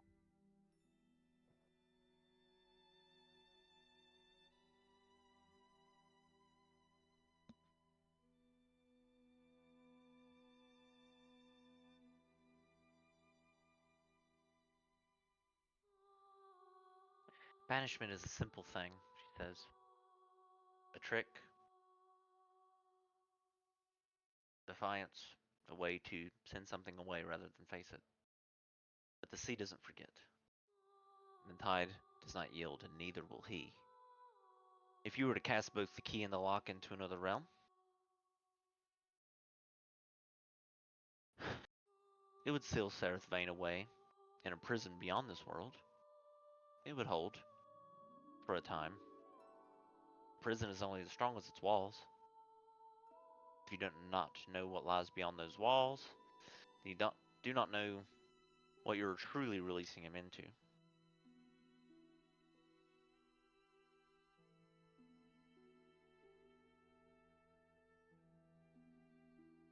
Thank you for sating my curiosity.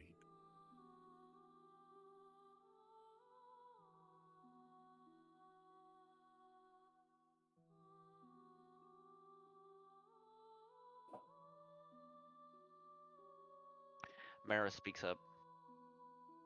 Is the crown of the drowned king the same one belonging to this Sereth Vane? Let's say we had that, or could find it. Crown I've been looking for.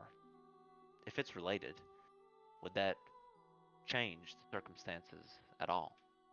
Mara asks, finally breaking her silence.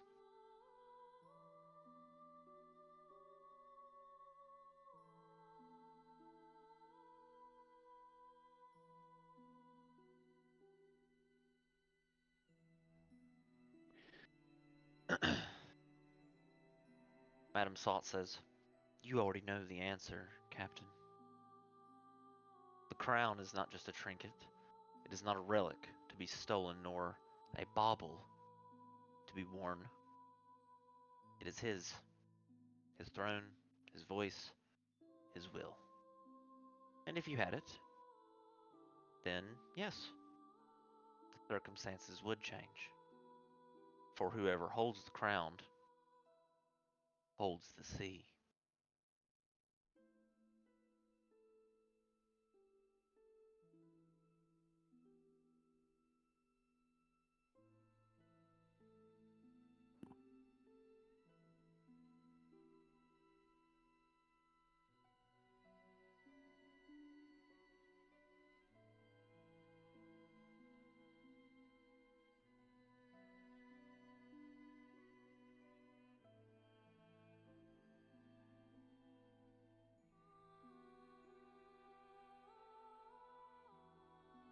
Looks like we're going on a mighty sea adventure for all these things. Woo! I want to take a break now and then continue questioning or talking to Madam Salt. Yeah, that sounds like a good idea. Okay. Let's head to break, and then we will continue on. Yeah.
be back. Oh, baby.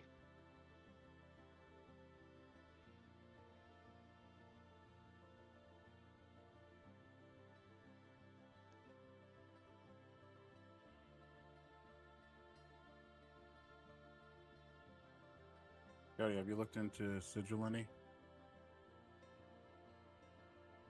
Sigil, what's that? The Beyond 3D Encounter creator. Oh, yeah. It's kind of cool. Yeah, let's Eventually, see. hopefully, it makes its way over here.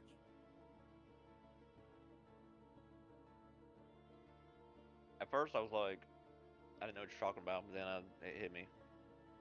Yeah, it looks pretty cool.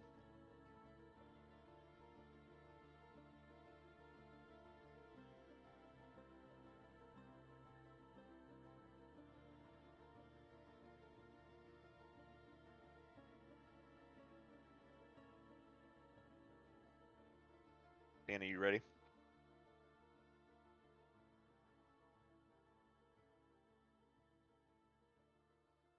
She may not be back yet. Give her some time. Sorry, I'm back. No worries. All right. So, in Madame Salt's presence, after she answered some questions that the party has, what do you wish to do? As you are still here, of course. I guess I'll say to Madam Saltic, well, I'm guessing none of this information was for free, so what do you want as in return for this information?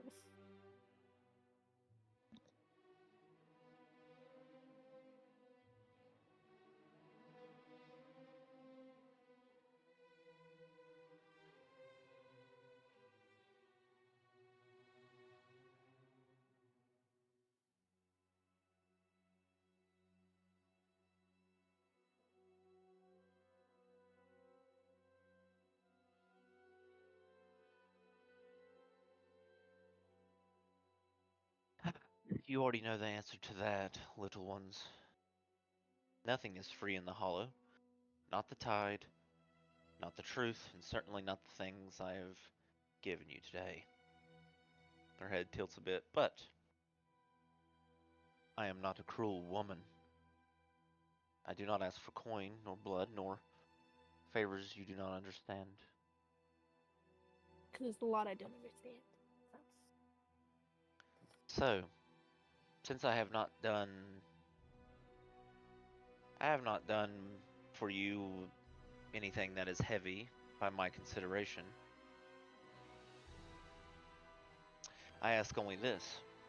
When the time comes, you will remember that I helped you. And the air tightens as she says this.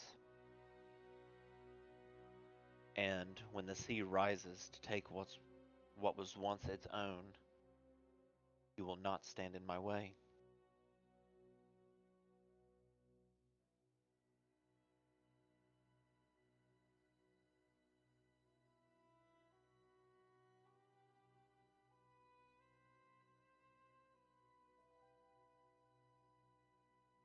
I mean, Mr. Hagenbach told me to never take empty promises without a clear, defined He's set probably dead of by now. decisions. So, I'm gonna need it to be a little bit clearer on what she plans on doing that we don't want to get in the way of. Because, it was very vague. I don't like it.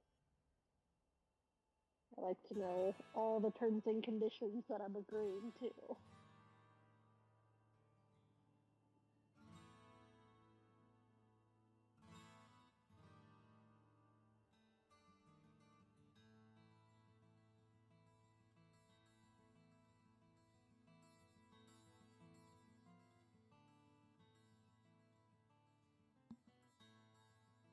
You think I set the tide, little one? That I command the storm? That I alone have the power to decide how this will end? I am not the sea. I am merely one who sees and listens. Oh, one who knows what is coming. But very well. You wish to know my terms? Then hear them. You owe me nothing yet. I will not demand your swords, your secrets, or your service today. But I will demand your remembrance. The sea has claimed its king. The Veilstone is answered. The world is already in motion. I will not stand in the way of what is inevitable, and I will not let you stand in my way either. When the choice is before you, the tide crashes down when the sea rises to take back what was stolen. You will remember that I stood aside for you this day, and you will do the same for me.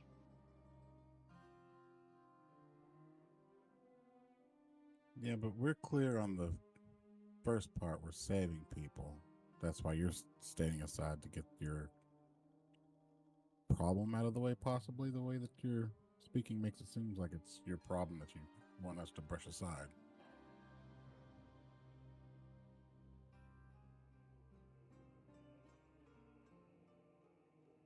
It's primarily the what you plan for us to step aside for, not intervene for, that I'm kind of concerned about.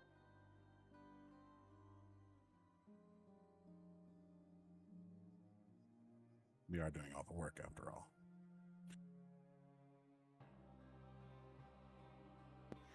Taven, Lan, when you spoke with this Madame Salt before, was she any more specific with her end of the bargain as she is with being with us now?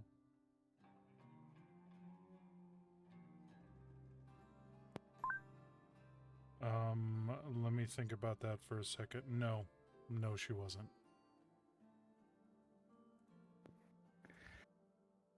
So then, is it reasonable to assume that we won't get much more information out of her?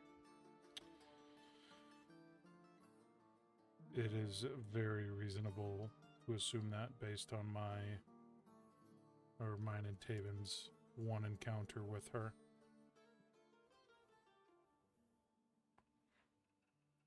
Well, I feel like that settles the rest of the future questions that are about to be asked. That no matter how much we press her, she doesn't really have to tell us, but something is going to happen and she helped us, so we have to help her in the future, if I understand correctly. And she is not going to tell us what that is. Therefore, we just have to expect for when the time comes, because quite frankly, I don't really think we have a choice, considering what is happening outside. So I think that no matter what the price is, we have to agree to it, and when the time comes, we have to, for lack of a better term, suck it up and deal with it.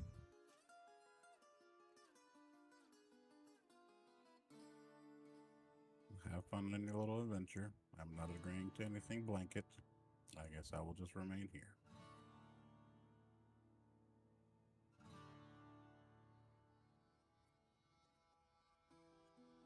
He looks around. Well, the tides are rising. The chains have loosened and the drowned king stirs beneath the waves. You ask me what it means to stand aside? When the sea comes to reclaim what was stolen from it, I ask only that you do not stand in my way. Do not try and stop me. Do not try to change what must come. Do not think of yourselves mighty enough to command the tide. That is my price. When the moment comes, you will remember that I let you walk away today, and you will step aside when I call upon it.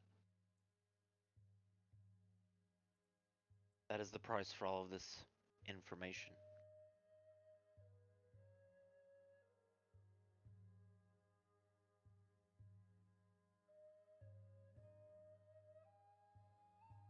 I mean, if she's gonna want to do something, I'm pretty sure she's just gonna do it. So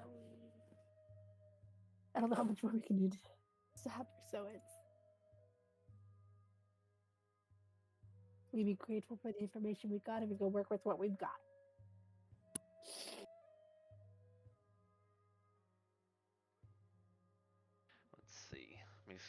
see what Mara wants to do. Got a roll for her. I forgot.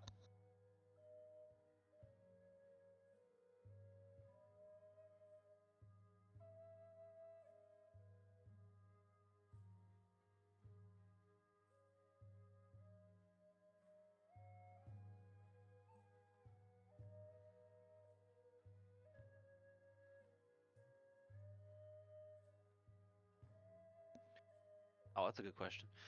Mara says, "What about this? What if I am able to find you the king's crown? What if I bring his crown to you?" Madame Salt looks over at Mara. "You think this is a bargain I have not considered? The crown of the drowned king is not a thing to be given, not a prize to be traded, nor a relic locked away in some vault. Also, the crown does not choose its bearer. It is the bearer who must prove worthy of the crown. You could bring it to me, Captain, but then I would have to ask, would you bring it to offer or to claim?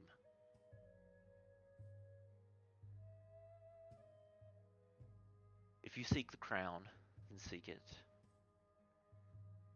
Seek it in its resting place in the peaks of Dragon's Reach. But do not mistake possession for control. Do not mistake power for ownership. And should you return to me with it in your hands, know this: you may not be the one holding it when the tides settle."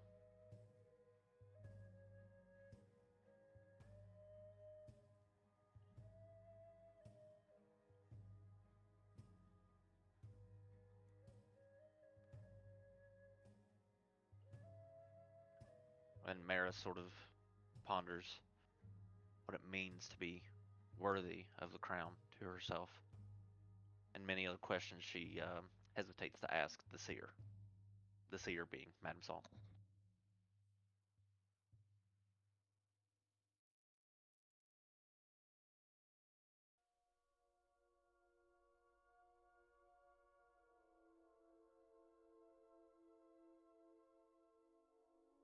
Can I use my veil sight?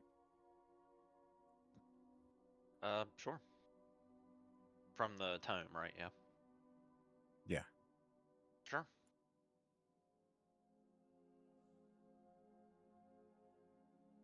And I just want to see if there's anything odd or noteworthy that I can relate to the party later on the way back to the ship.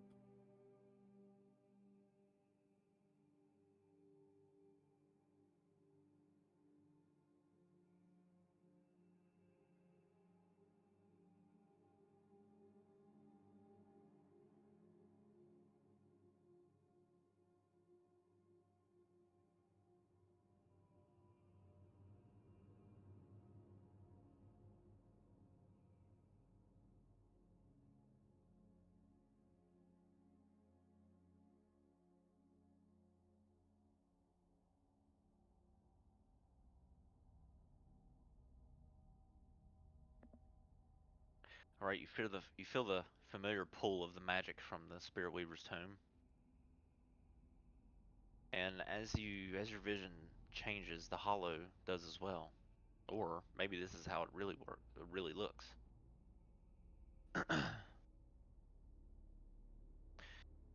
What was invisible before, but you can now see, are chains winding through the stone, not restraining Madame Salt, but anchoring her.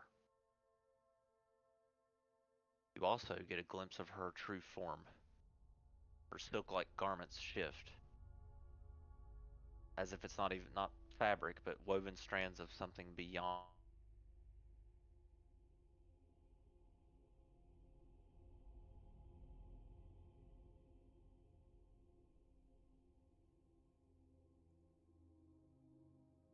Come again?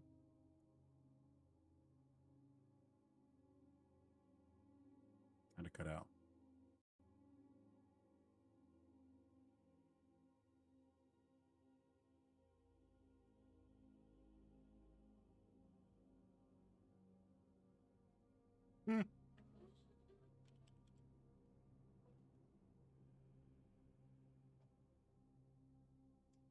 Ba-da-ba-ba-da-ba.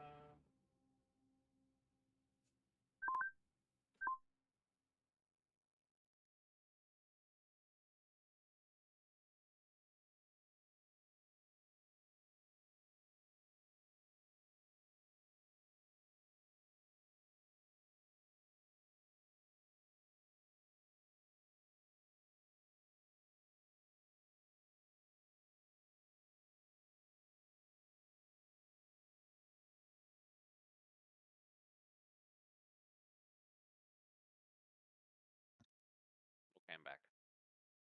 That was weird. Everything just went dark. I was like, oh shit.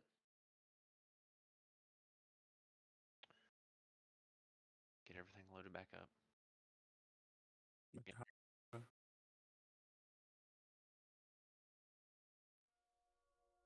Okay, in case the playlist stopped at a reinvite. All right, cool. Okay. So I think I left off at her true form. So you see her true form, and her flesh is not fully real. It's as though she exists between worlds. She's not dead, but not truly alive either.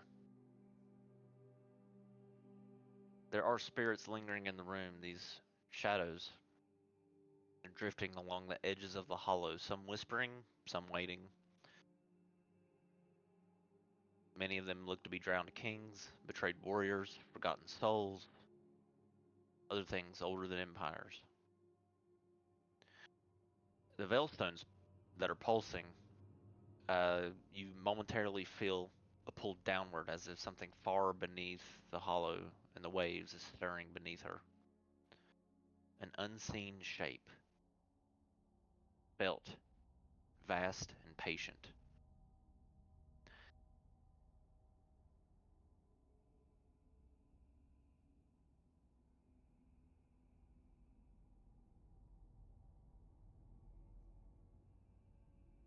So you see a great many of spirits in the room of all different types and ages.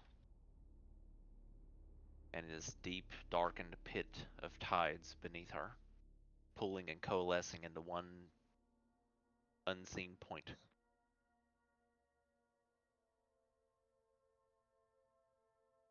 Can I tell if it's the same type of energy that comes from the Veilstone?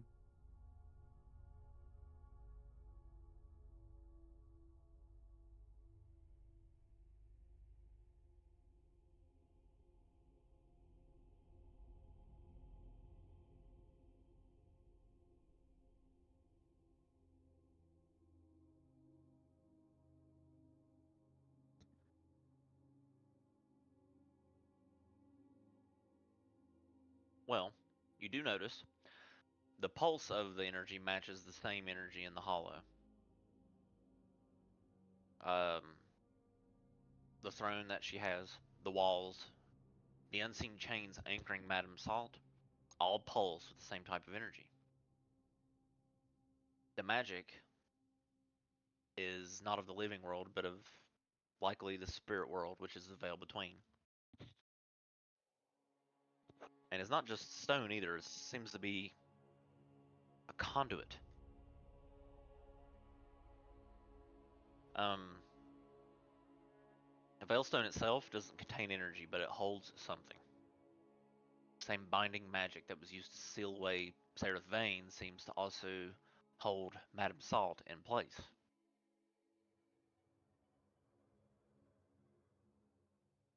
She seems to be tied to the veilstone in her throne, it seems. Also, the energy linking the veilstone to the spirit realm or spirit world is the same kind of force that binds Sarah's vein.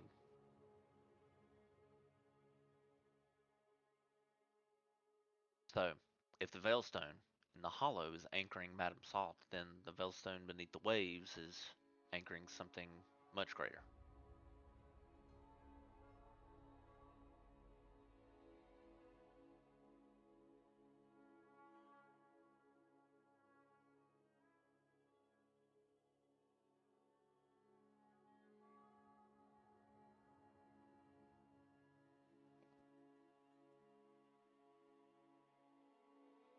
and as the last seconds of the Spirit Weaver's tome, after the last seconds of power blur away, you see her as your vision switches. You see her looking directly at you.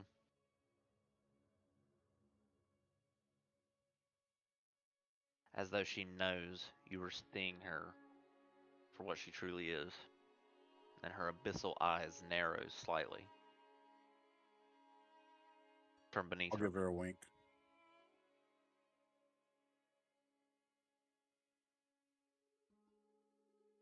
And right before your vision turns back to normal after the blink, or the wink, you feel a pulse from the deep dark well that is in the spirit realm beneath her.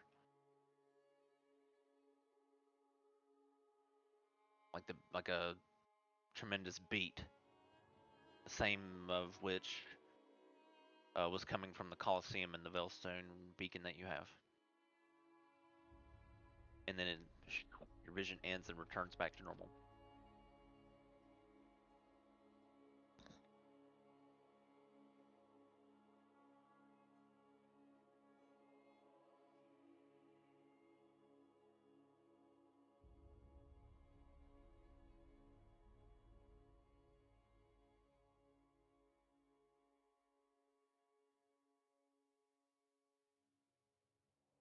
So where are we off to?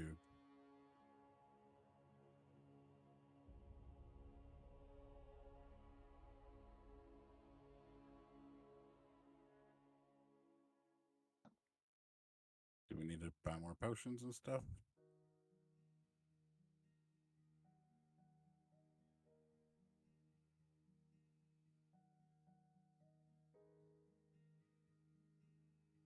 Give me potions from here. Do you sell potions here?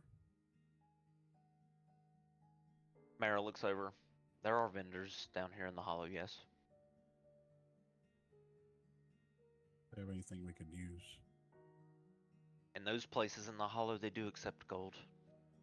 Of course.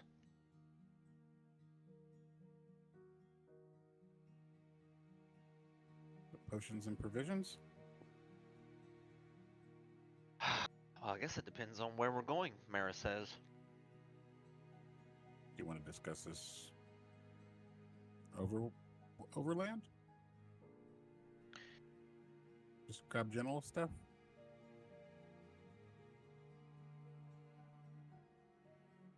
That is probably the best course, yes. I feel like I've been in this chamber far too long. She looks at Madame Salt.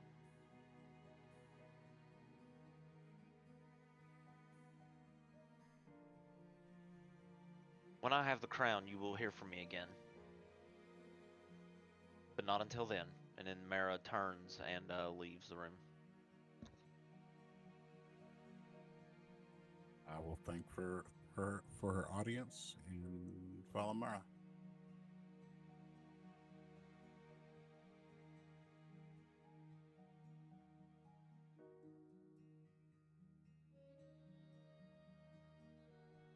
Yeah, Aspen will follow them out.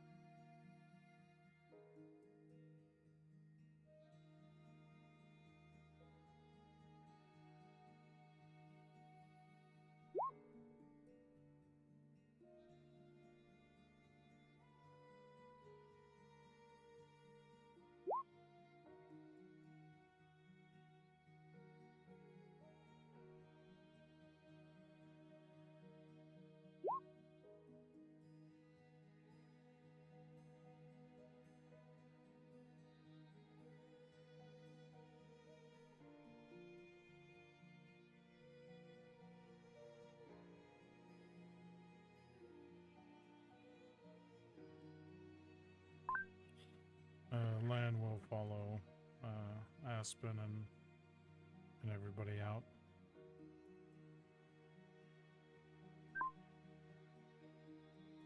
Hey, so it looks like y'all are leaving. Except for Ezekiel. Ezekiel, you're staying behind to talk to Madame Saul, I guess? Yeah. It shouldn't Um, be too long of a conversation, I think. So She takes notice and says, "You linger, child of the heavens? Tell me, is it faith that keeps you here or doubt?" more of intrigue, I guess. Um, you have exceptional powers, or magic, or whatever it is that you have that you can bend to your will. I have, I guess, a question to ask you, and maybe a deal to strike, depending on what is offered and what kind of contract or arrangement we can proclaim and set up.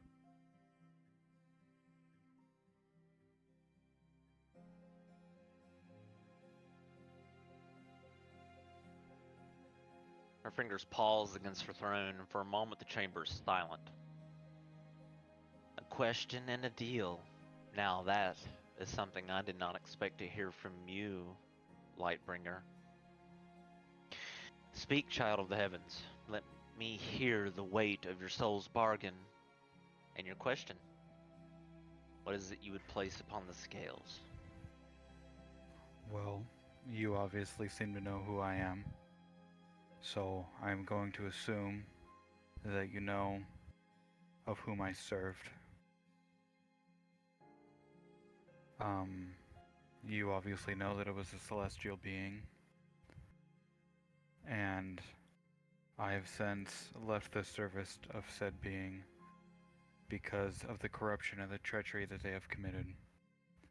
But I also know that this being hunts me daily. I have not seen any influence, at least fairly recently, of this celestial being.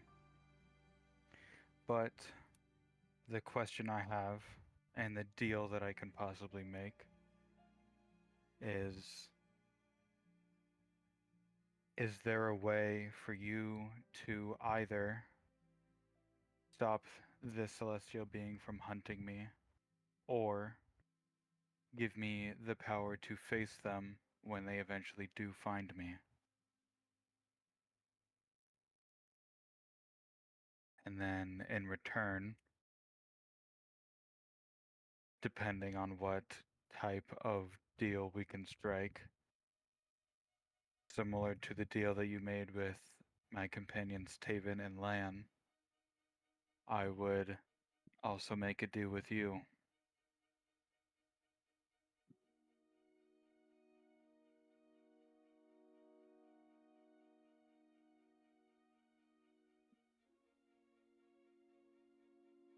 Tell me, who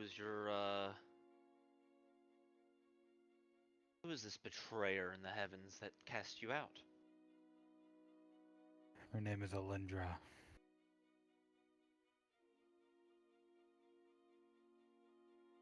Okay.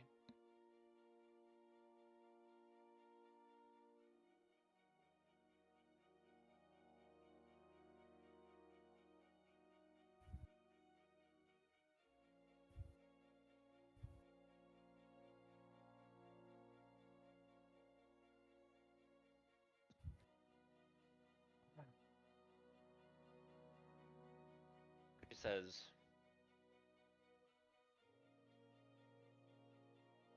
strange how even now she clings to you, which a betrayal such as you've faced, then, I can only imagine the trials and things and discomforts it's brought to you now that you have your mortal coil. Tell me, Seraphian, why do you still carry her shadow? I don't carry it willingly, at least I don't think I do. I know that she hunts me to either force me back into service with her or to strike me down, to make sure that the betrayal that she made and the killing that she's done, not known to the other celestials, I guess, or to the other people in the heavens that she associates with. She wants to try to silence me. I know this much. because I hold information very dear to her, and if it were to get out to the right people, hopefully bad things would come of it for her, and her treachery would be answered for. Well, So, go ahead. Sorry, I didn't mean to interrupt. no. I thought you were done. Go ahead. No, that was it. I was just gonna say, so, while you say I carry her shadow, I don't carry it willingly, but if I do carry it, I would like to be rid of it or have the power to stand against it. Well, a god does not hunt a lost soldier, Seraphian. They do not chase after those who are broken, nor mourn what is already spent. She hunts you because she fears you, not for what you've done, for what you still might do. So, this understanding may better help me in striking a deal with you. Her vision narrow, her eyes sort of narrow. So, going off of this information, what is it that you are seeking for me? Well, first and foremost, I guess, do you know if she knows my current whereabouts, knows where I am, knows where I've traveled, things like that? Do you know if she, basically, if she knows where I am and where I plan to go?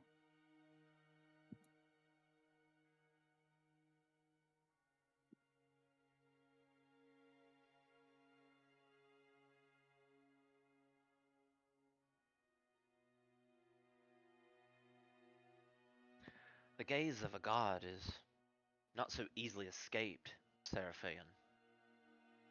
She may not see you at all times, but the moment you draw upon power once given, the moment you allow the past to pull upon your soul, you leave footprints in the sand. Footprints that the tide will always return to claim.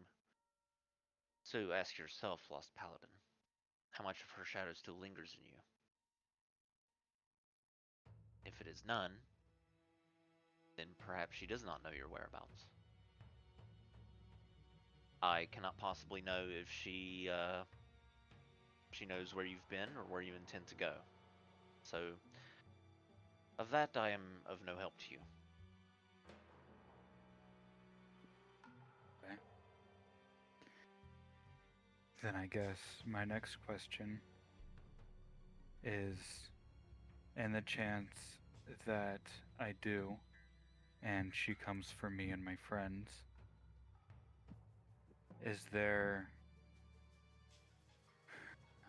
he'll kind of look around her shop and say, I don't know how specific I have to be, but is there some sort of way that you can grant me power, I guess, to stand against her if she decides to show herself? Not to protect me, I guess, in a sense, but more to protect my friends. Because in this endeavor between me and Elendra, they are innocent, and I don't wish to pull them into my private dealings with this celestial being.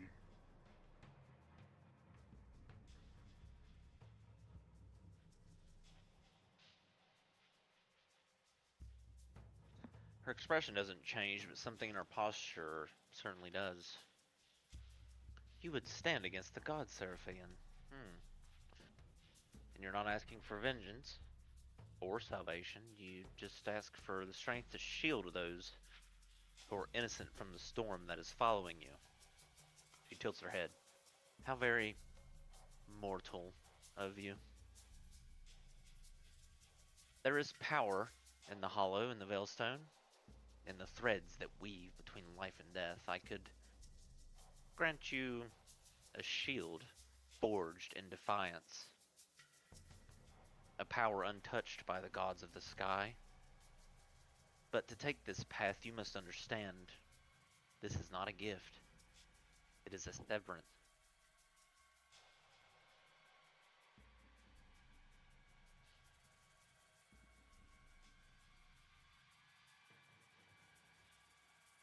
Um.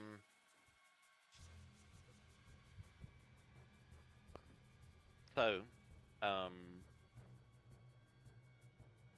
you will be as the storm that has no master, the blade that does not kneel, the shield that no god can break. But know this, Seraphian, once you walk this path, you will never walk beneath the eyes of the heavens again. To be completely honest, I've lost interest in your words being in the eyes of heaven again. I simply wish to live my life my own way without influence of others, to protect the friends that I have made, and to be able to carry out the duties that I've been given.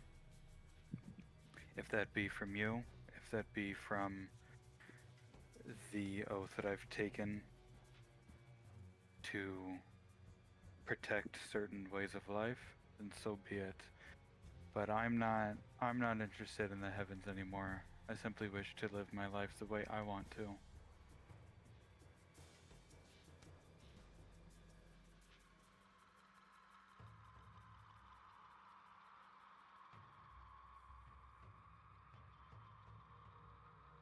Something profoundly deep in the hollow responds. So be it, Seraphian. Her fingers brush along the veilstone, and the magic she's begun to weave in the air shifts around, symbols twisting, fluid, settle into something more stable. You forsake the heavens, you forsake the chains of the gods, and yet you do not forsake the weight of your own oaths. Then let the power I grant you be as you are, unshackled, unbound, but not without purpose.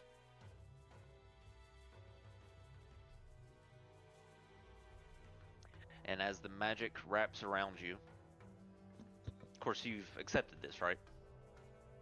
Yeah, I would say he's accepted whatever's going to happen at this point. Okay.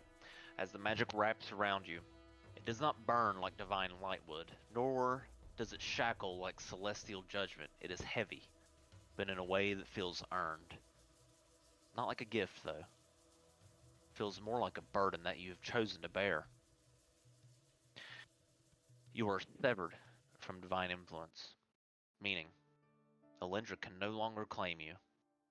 No celestial power will ever hold sway over you again, nor will you ever feel the presence of a god in your soul.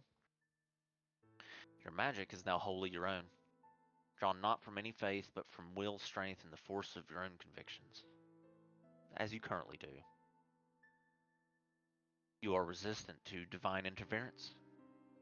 The gods cannot easily track you, control you, or bend them to your will, and you are no longer bound by the celestial fates they have written for you.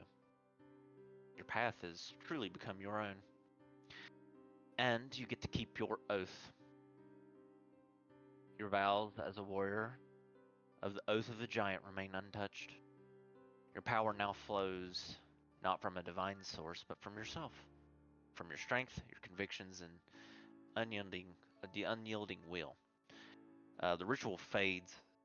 The Veilstone throne returns to its slow rhythmic pulse, and Madame Salt lowers her hand.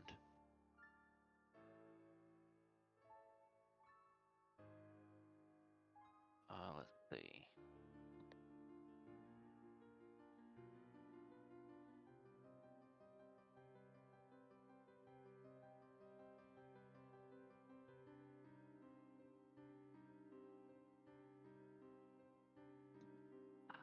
You are free now. No heaven, no Elendra, no fate shall claim you. You are your own, as few mortals ever are. See that you do not waste it.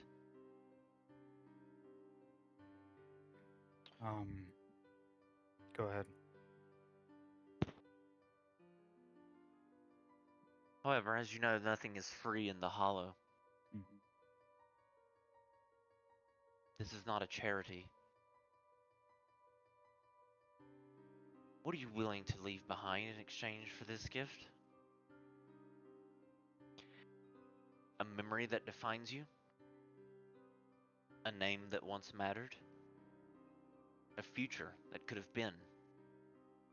Something deeper, something unspoken. She patiently watches you and waits for your response. I'll paste the options in chat.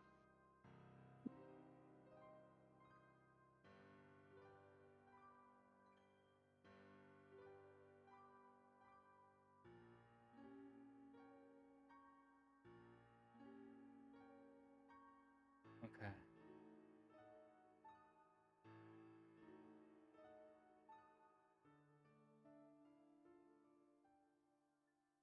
If I pick the last one, does that make the first three completely mute, or does she just give her own option?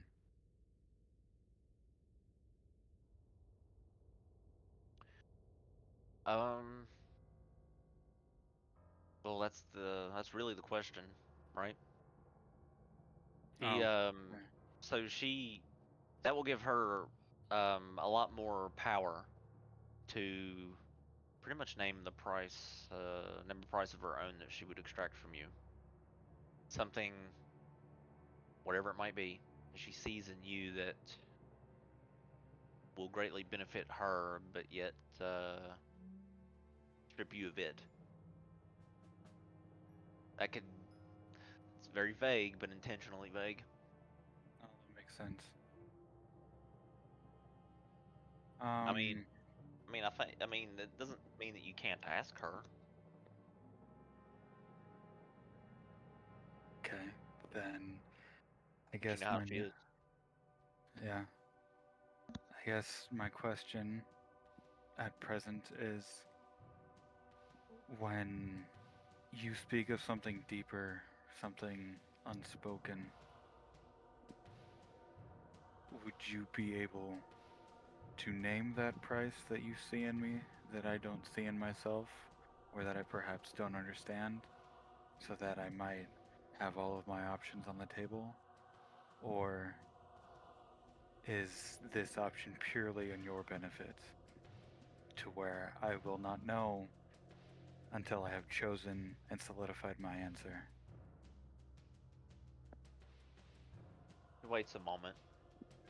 You carry a fire, Seraphian. A fire that should have been snuffed out long ago. A fire that should not have endured the weight of all that has been done to you. I see a rage buried beneath your quiet. A wrath beneath your oaths, and vengeance coiled deep in your bones, and the scars the heavens left upon you. And one day, Seraphian, I can see it. It will burn. That is the price I name. The thing that you do not yet understand. The fire in your bones. That is what something deeper and unspoken is.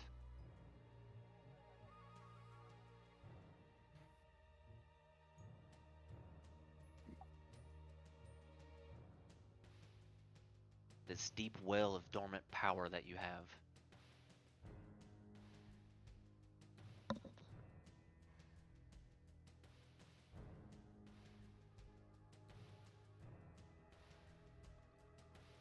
That is my choice.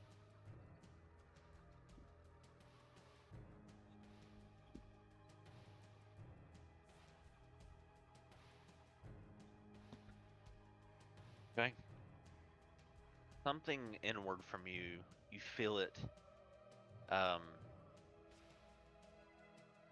You feel it being siphoned from you. Something that was sleeping. She lifts a hand,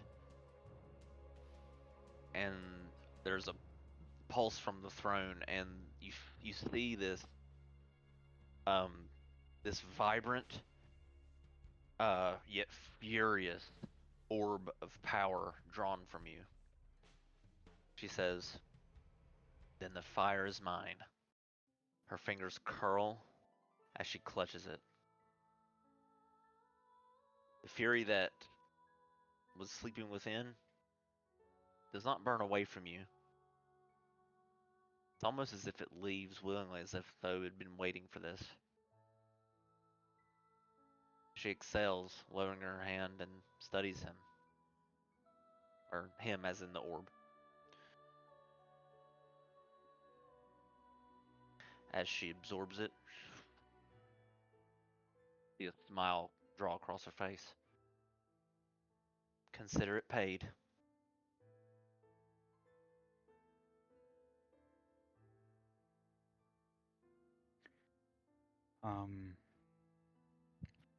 Ezekiel will bend down on one knee and bow his head. He will thank Madame Salt for helping him in his endeavor. And then he will get up to attempt at least to leave and to join his friends. You're free to leave as you just exit the room and rejoin the party.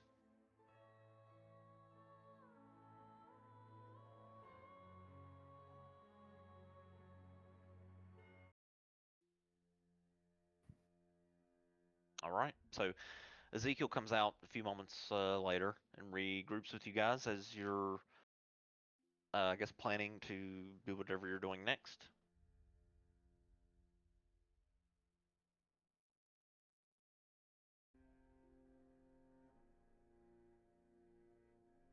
I think we're just gonna do like a general resupply.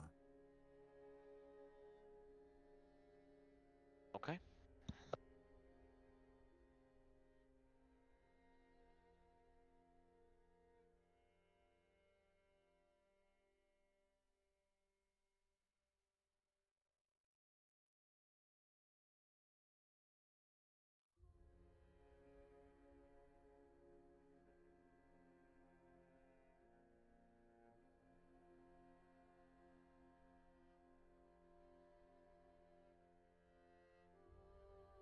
All right, so you make your way over to the Dark Bazaar.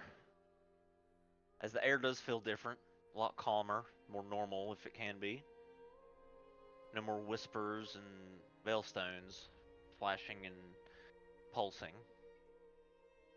There are a few notable vendors and market stalls. Of course, it depends on what you're looking for.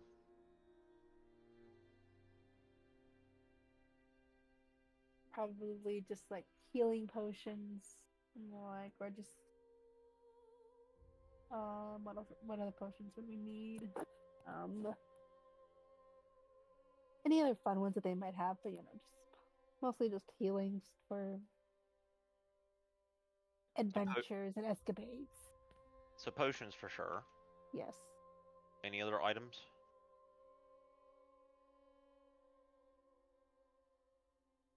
I mean, I can't think of anything specific, but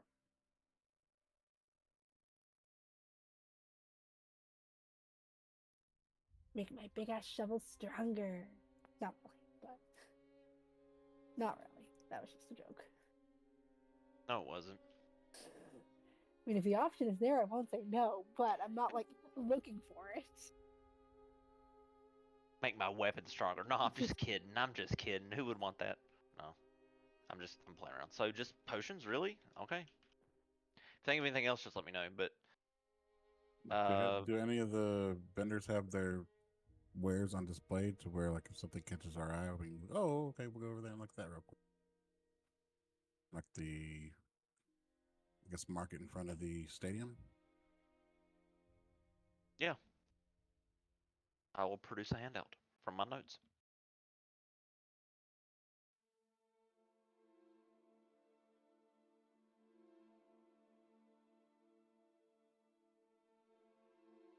I want to play Skyrim.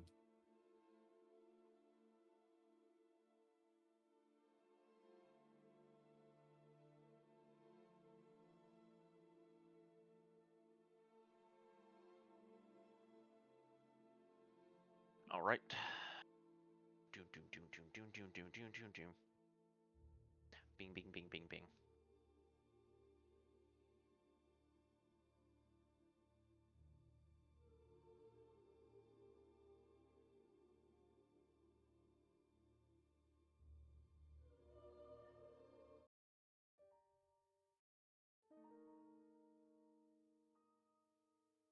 Okay.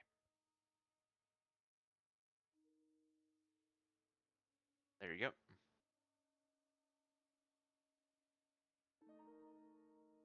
So there are quite a few. There's at least 6 vendors.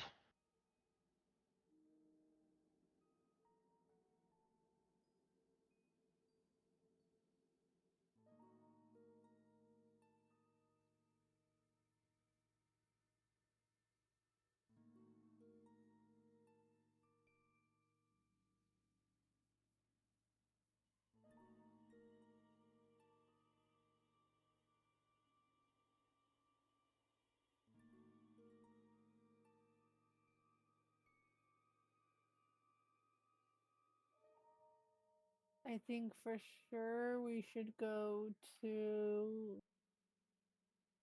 I don't think you need. Alchemist of the Drowned Veil. Probably don't need the Ghost Reader. It sounds like that was. You were already at one. The Alchemist? For the potions, for sure, yeah. Yeah, well, the potions for sure. Probably Okay. the armory as well. That's what I was looking at too. If we're gonna be at sea for a lot of the next expected time, then be good to get some sea weapons or stuff for the sea. Would be good.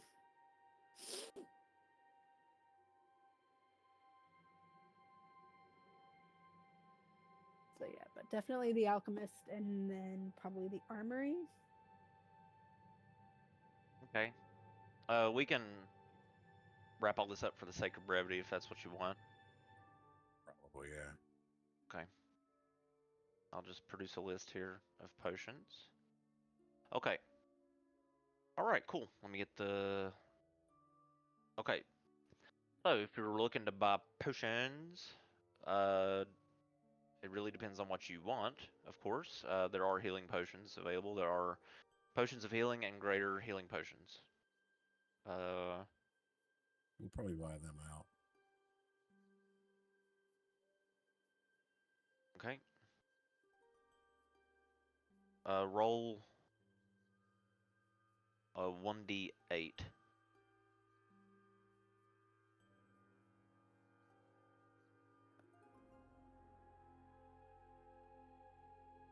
Yeah, you can do it, William. You can roll a 1d8.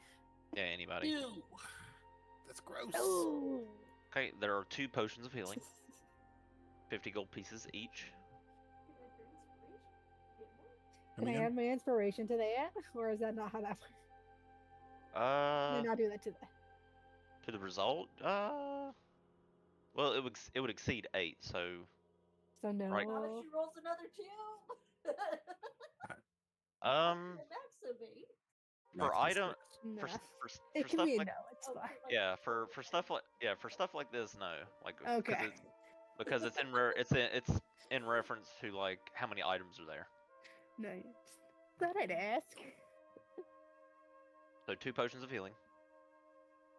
We will buy Greater. both of them. All right, 50 gold pieces each, so 100 altogether. Deducted. Any greater? Do you want greater healing potions? Yeah. Yes. Sure. Okay. 150 gold pieces each, but I need you to roll 1d4 to see how many of those are there. I'll try that one. 2 again.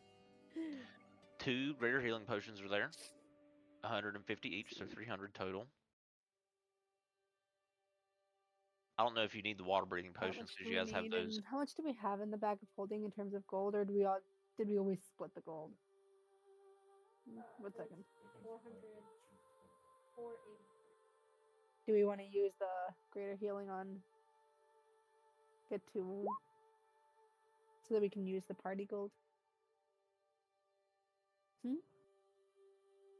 Alright, Sarah's gonna deduct it from the party gold so we get the 2 greater healing. Total 300 because it's 150 each. So we got 2 of them, so total 300 gold.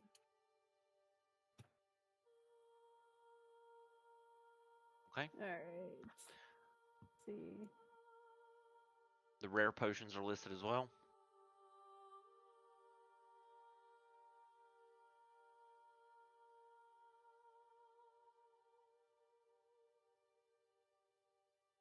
but may have ... side effects. That's fun.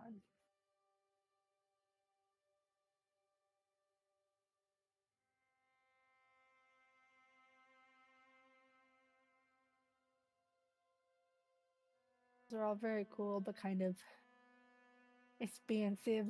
I'm broke.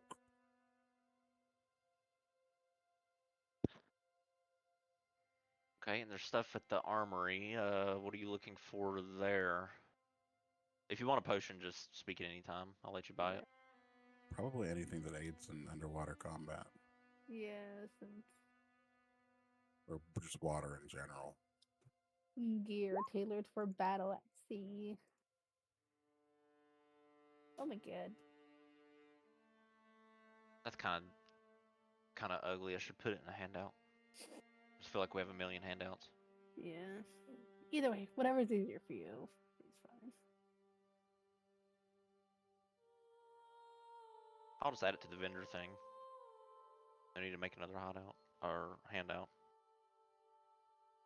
I'll just let's see.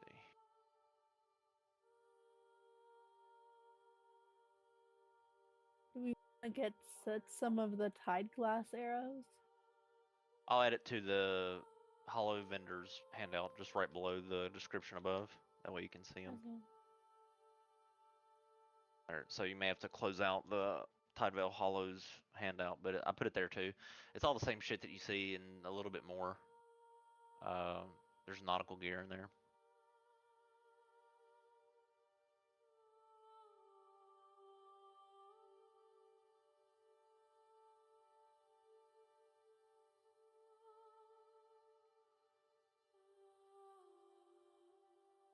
Does anybody want to be the spokesperson of underwater speaking? Because the helm might be useful. I can't wear armor, so I can't wear armor either.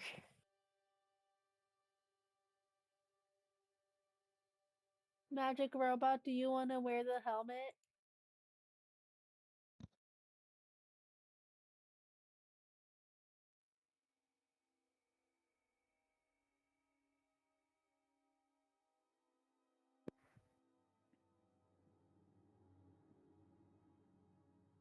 If you're trying to talk, you're not coming through. Ezekiel. As long as the helmet's not considered heavy armor, you can wear it, both of you. Well, my only hesitation is okay, the Black Fathom helm. Yeah, since yeah. How would how's the word? How would that benefit us? To understand languages is very useful. Communicate telepathically. yeah, speak with You underwater can animals. talk to a shark and a dolphin and a whale And the Leviathan. and Kraken. fish, but fuck fish, they suck. I mean, She's still just a little bit of I guess I'll go back in character. If it's purchased and no one else can wear it, I'll wear it. My current helmet isn't magical per se, so I don't technically lose anything. So if it's purchased and it's given to me, I will wear it. Sorry, but I wasted all my money already. Potions and stuff. don't think anybody. More than But,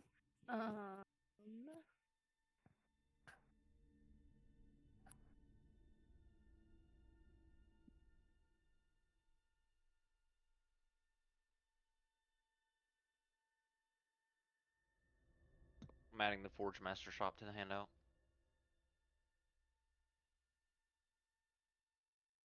He does special orders too, but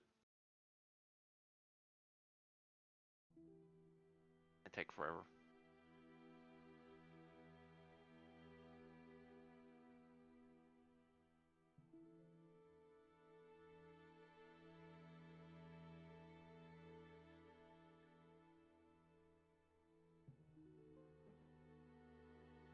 pretty sure. One sec.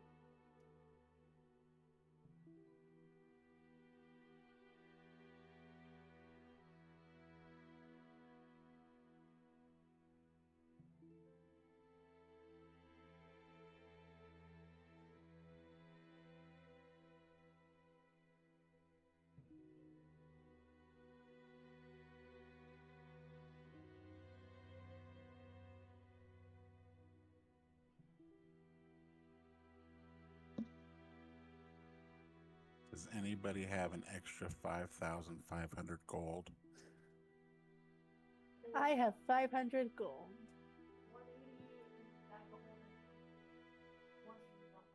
So if you can make that reach 1,000 or 5,000, good luck.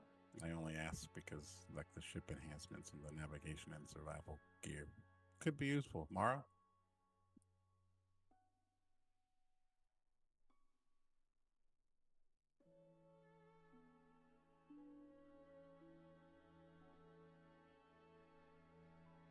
Mara says, "Well, I already have that compass, so we don't need that. I have one of those on the ship already."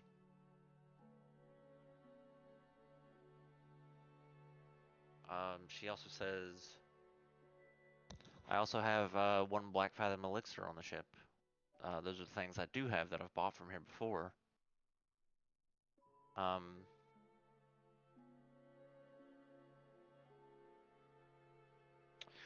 If we're going to some sunken ruin, then obviously a lot of this would help, but I'm not sure which one." Yeah, she's looking around. I think the biggest problem for us would be breathing underwater. If we can get around that, then I think maybe we'll be all right. Most of us have that ability. How many cloaks do we have left? Yeah, if you've all got one of those cloaks on, then you can breathe underwater with it on. Yeah. So since Mara doesn't have a way to do that, she'll probably, let me see how much money she has. She'll probably buy a potion of water breathing, or maybe 2. An initiate's cloak for the manta ray one, then 2 seeker's cloaks. So there's 3 in the back of it, which is fine.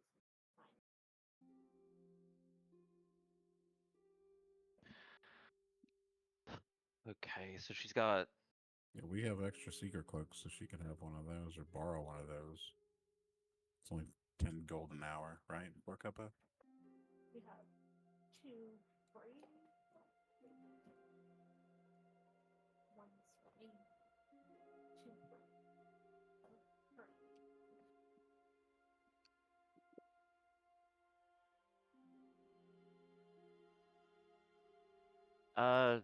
she has 1,200 gold pieces on hand, and so yeah, Mara has on hand 1,200 gold pieces to spend. She brought with her.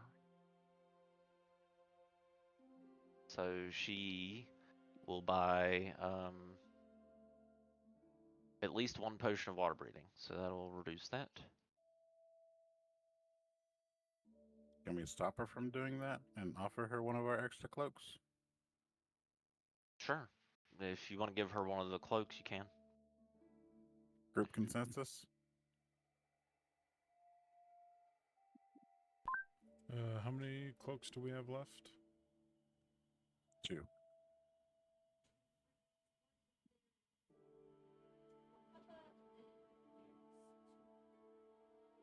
Yeah, because Lan would need one too, because he has a cloak of elven kind. He doesn't have one of those breathing underwater cloaks, so Lan would need one, and so if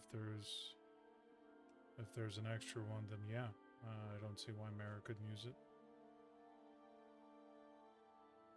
All right. Okay.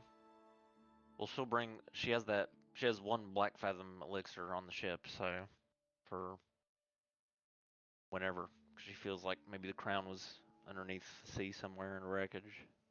That's what she's saving that for, at least, but who knows? Okay. So in the meantime, she can wear a cloak. Being able to speak the Aquan language is huge. Well, that means you can actually understand what like elementals are saying to each other and shit, and most of the sea folk. So if you meet any creatures lurking deep beneath the sea, of course, you could, whoever's wearing that helm could talk to them without having to cast a spell, of course.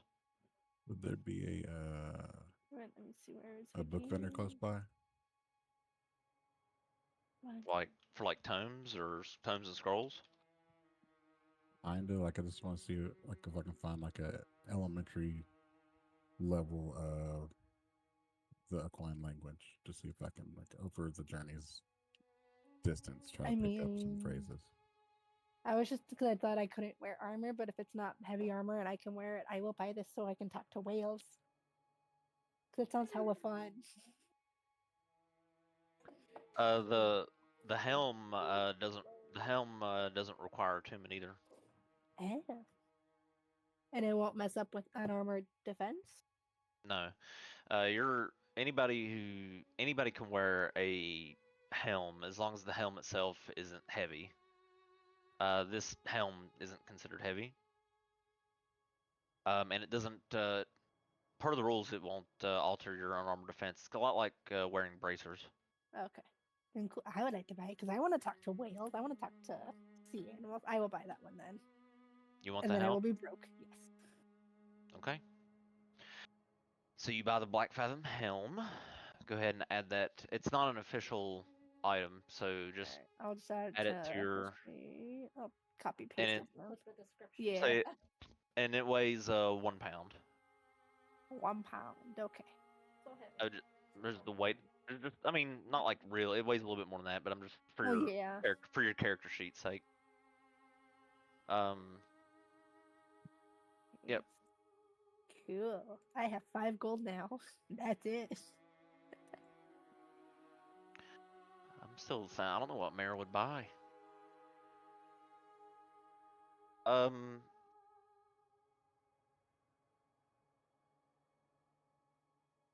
Are you just looking for books to like study to read to understand Aquan? You have to try to learn Aquan, but like elementary level and then like middle school level. Nothing too. Yeah, like Rosetta Stone for Aquan. Okay. I'm sure there's something. Let me check. There's a scribe that there is a raspy sounding scribe.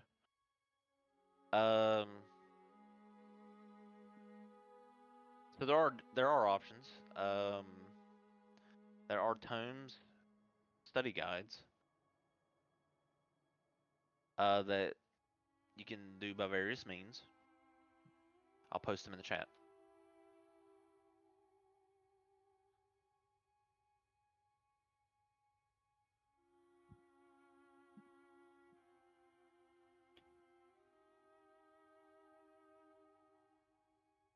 The last one's really cool. It's like approaches you in your dreams and forces you to learn it while you're dreaming.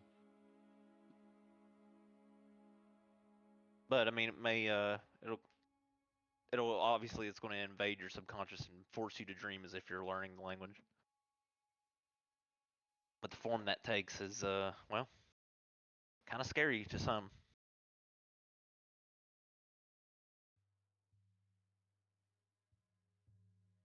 But it could be like a busty mermaid who swims up to you and teaches you stuff. That could be cool.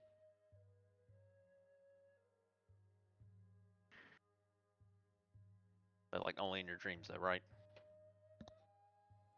Oh yeah.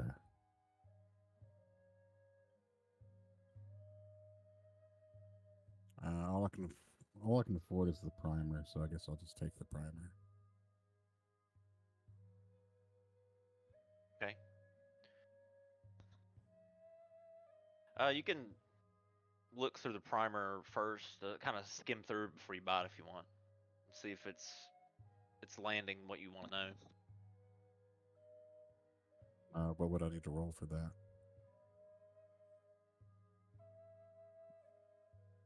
Or would I roll for that?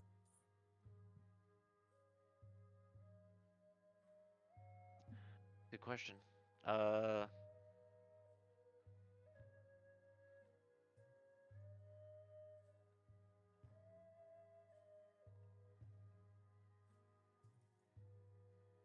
there's a few things in the book.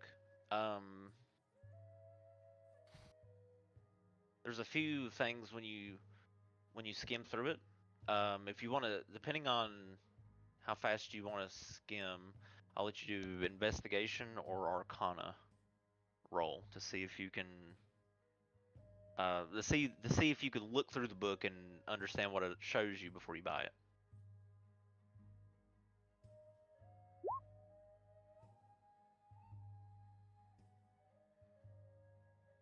Okay. So basically, okay, let's see.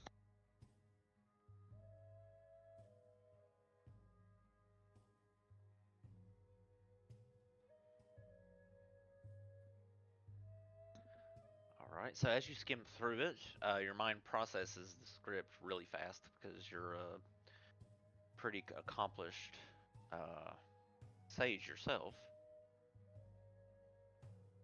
You gain a full understanding of basic Aquan. Like you'll be able to read and speak simple phrases. Um, Also, there's some mentions of the Tideborn Empire in this book. So things like here's a few things that you'll learn. I'll post in the chat. Might better. Like there's phrases and sentences.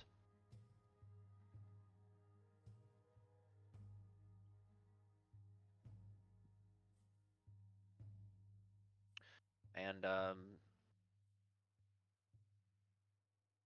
in addition to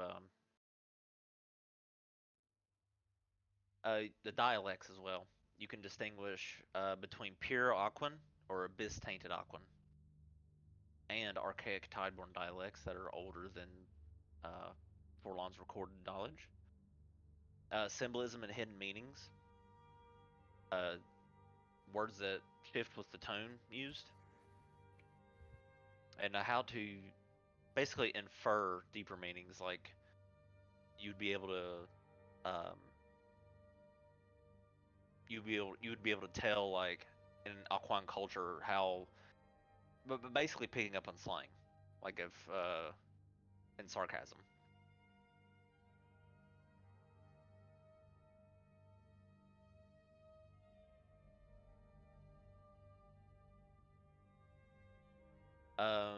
You also learn Aquan command words. You can when you read the book, I mean, and magic inflections.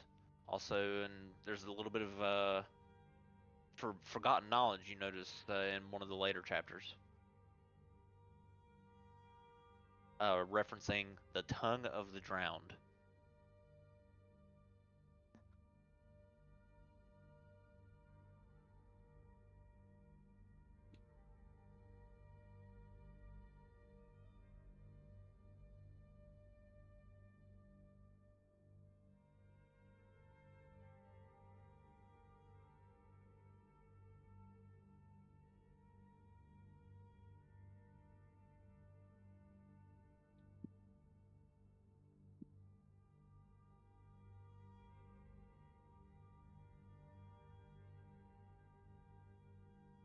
So it's up to you. The book is 100 gold pieces if you want it.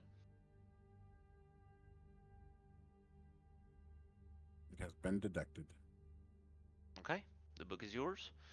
Um, so basic fluency will take you 4 weeks to study. A full fluency will take 8 weeks. And there are accelerated learning methods, like daily study and so forth, intensive study, so on. If you can find an Aquan teacher, it halves the time, or any sort of magical learning aid.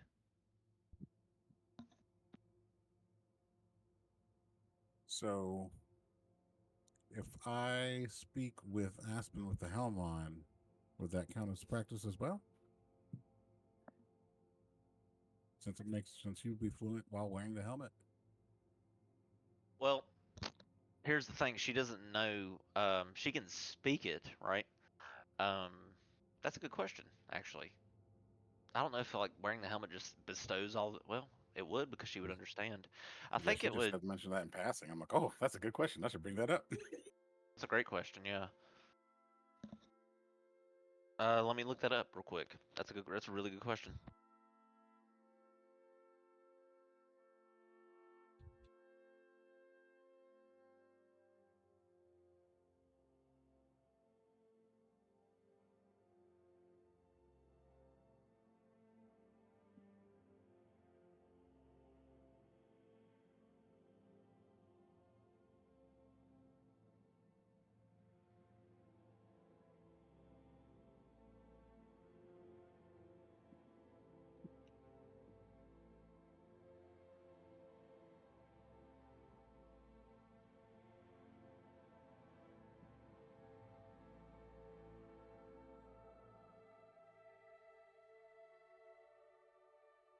The answer is yes.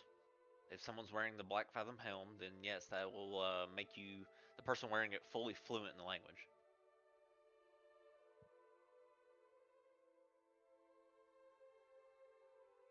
So yeah, the person wearing the helm could be the temporary translator and conversation partner. So that will help you learn faster. That will cut the time in half, I think. So full fluency, for example, would be 4 weeks instead of 8. Hell yeah.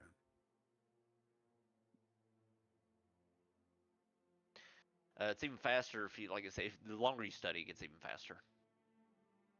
How many hours of study? If you study 4 hours or more, that's another 25% reduction every 4 hours instead of 8. Or I'm sorry, instead of 2. No, 8. 8 was right. Can't math. So plus 8 adds 25% increase. Every 4 hours, yeah. So 8 hours would be another 25. Yep. Cool. Thank God I only need the trance. Yep. All you need is, I mean, and the helm doesn't require attunement, so the helm can be passed around. So Soot, for example, since she only has 2 trance as well, if she's willing, she can study with you.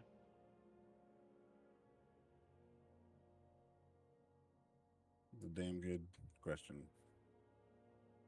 That was a great question, Usually yeah. ask Ben. That was a great question. Yeah, I didn't even think about that. I'm like, oh, the helm does make you 100% fluent, so if you can speak it, that means you know it with the helm's on. So that makes sense, yeah.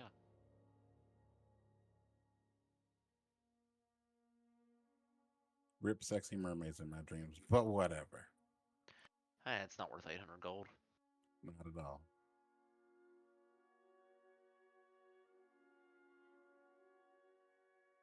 But yeah, nice little loophole there. I like it. Okay. I have bought some stuff for Mara.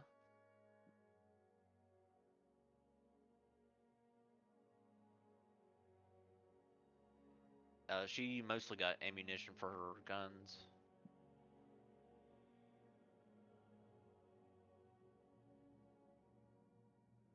Okay. And stuff for the ship. Okay.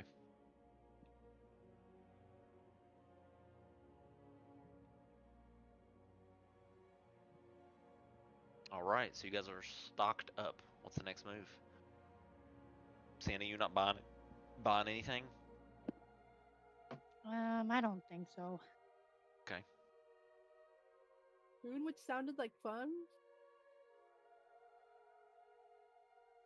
What sounds like fun? The harpoon of the deep. Oh yeah, it's a returning weapon. It seems Really like a fun cool. weapon. Yeah, and it's not weighed down by the sea like other ranged weapons would be. Like if you shoot an arrow through the water, it's going to go slower, of course. But that harpoon is not.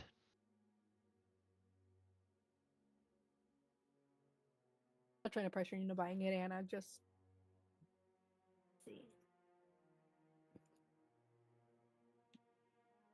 I don't know if she can wield a harpoon, honestly. I mean, yeah, I usually skip over weapons and stuff because it usually doesn't like apply to me.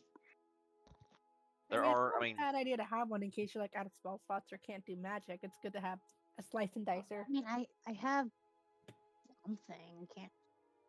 there are scrolls and tomes.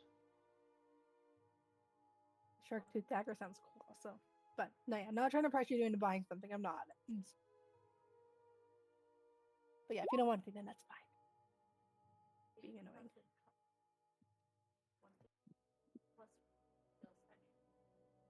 I guess.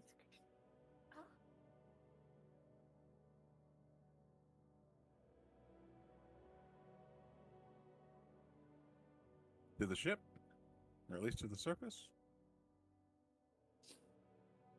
Well, do we know where we're? I mean, I know we're heading towards ruins of Tide something Empire, following the grave markers. I remember that part, but do we actually know which direction that is? Mara said, I think she said she has a compass that can take her wherever she wants to go. Correct. Okay, so this is Also- like Mara's down for this adventure. Because in Also- two parts of the crown. Sorry, go ahead. Also, if you remember, the beacon itself has locations it's tethered to. One of which you know already is the Colosseum. And then there's two other tethers. The other one is not tethered to anything, or is kind of just floating there, and the other tether is going somewhere deep within the sea. Maybe that could lead you there. But that would tax your wizard a lot. Yeah, you could try the compass. That's how Mara gets around. That's how she gets to where she wants to go.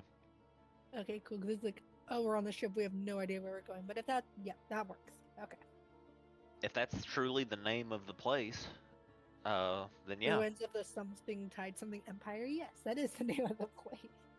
Yep, if that's its true name, because that's what the compass will point to. Mm-hmm.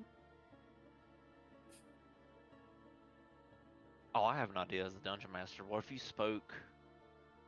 Never mind, because you'd have to know. Never mind. I was gonna say speak to it in Aquan. See what it would do. I don't know. Speak to the compass. That wouldn't be any difference because you're saying the same thing in common, so it wouldn't be any different. Okay, cool. Dang, I'd be down to try though. Well, I guess for Nick's question, would a harpoon be kind of like a trident? And trying to figure out what type of weapon it is. Trying to figure out if Lane can use the weapon. It's a martial. weapon. Would Yeah, be the equivalent of like a trident. It's a martial weapon. I can use it. You can, yeah. That's cool. But no, I am Uh, not giving up my big ass shovel. That is mine. That's all I can get.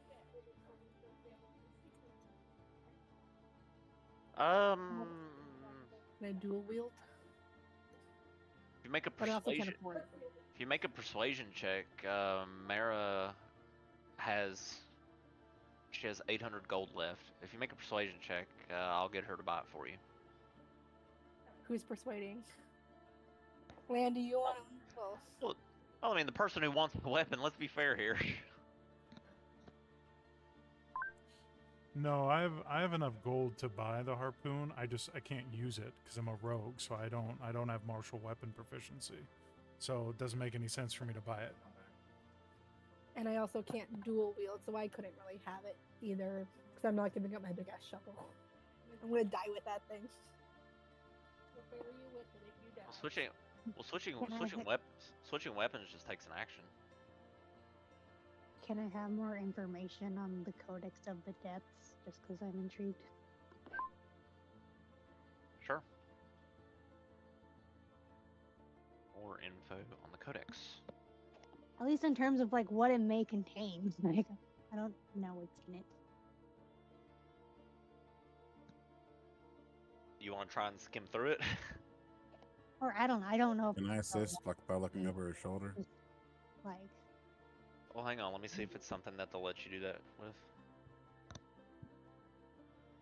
it seems special, and now I want it. Wait. Barkaba has a thing. If she can't, if she doesn't roll well, she has to roll for it. Just sit on your depart.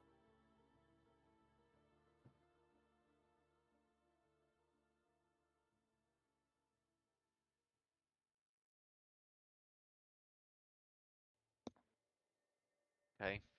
Let's see.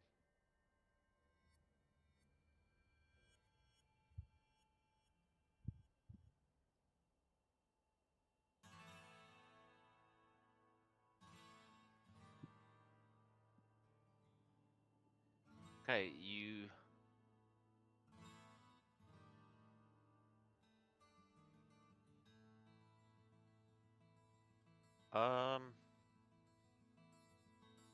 It's not possible to help. Only one person can skim.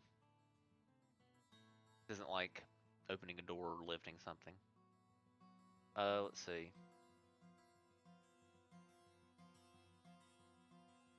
Arcana or investigation. And then there will be a wisdom save to resist its effect. Since the tome is very dangerous. It's iron clasped. Looks like darkened kelp and it's old barnacle studded leather on it. And it's very cold to the touch.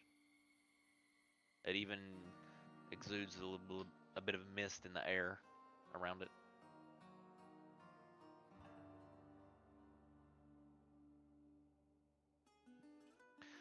So there are risks to skim through it.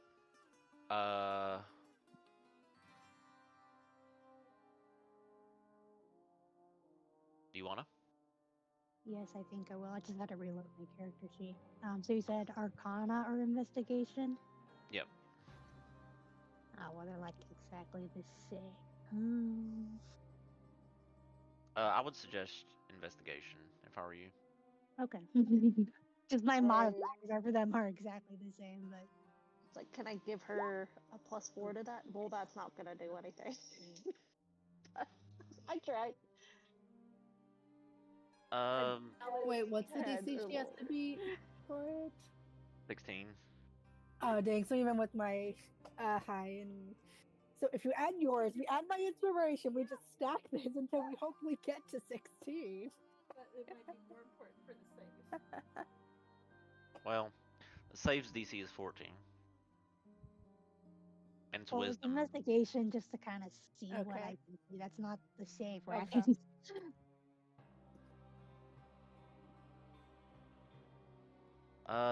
Yeah, I mean, you can use your flash of genius for Cuppa if you want, and then you can add your inspiration. If after. needed, yeah. I'd rather save it for the save if I could only use it for one of them. If she had to do the save, could I save it for that instead? Like, before I even knew what she got, I was gonna say if I could only do the save or the ability. Outside of combat, I'll allow you to get your reaction back immediately. The way you can use it again. Okay. Well, then I would Sure. use it again. I just Okay. wasn't sure how, like, Yeah, outside of combat, you can use these things in the moment pretty quickly. Okay, well, for the save, I'd like to use it again. I'll take 2 for the total of that. Okay, so that Plus whatever she gets. okay, so 6 plus your intelligence mod, right? Or you're still going to wait for the. Oh yeah, save. no, it's my intelligence mod is a 4. Okay, so that's I was 10. gonna say I can give it to her for both of them because I was gonna offer it before we even knew. Okay, so what she that was. makes 2 it. total out of my how many times I can use it today. Okay, so that makes it 10. And Aspen, you want to add your inspiration? Not to the investigation, no. No. Okay.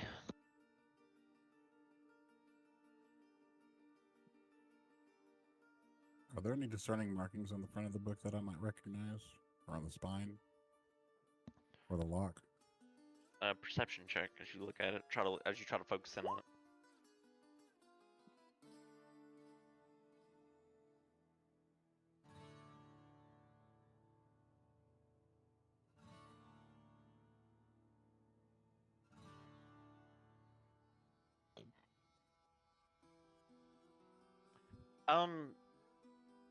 Not immediately, no. You look over it, and it's not a tome that you've seen on any shelf anywhere, and the patterns on it are unrecognizable.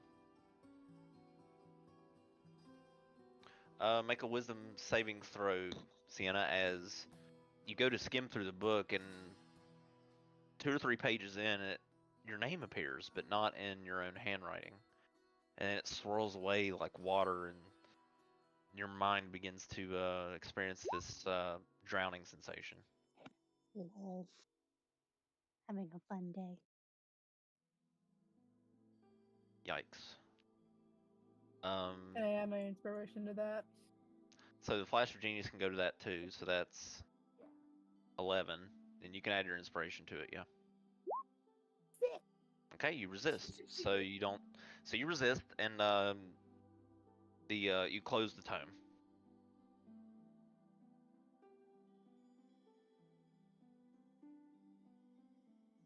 Would my attempting to read or skim it count as waterfall? Let's see. I want to play fair. Nah. Nah, go ahead. I'll allow it.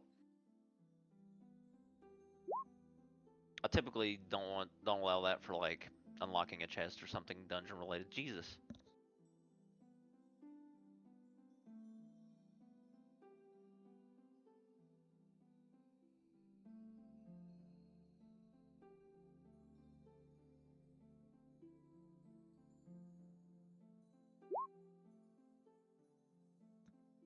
Wisdom, not so much. Well, I don't think you'll have to make a save with a crit. So the moment you pick up the codex, the air in the hollow tightens a bit. Similarly to how it did with Sienna.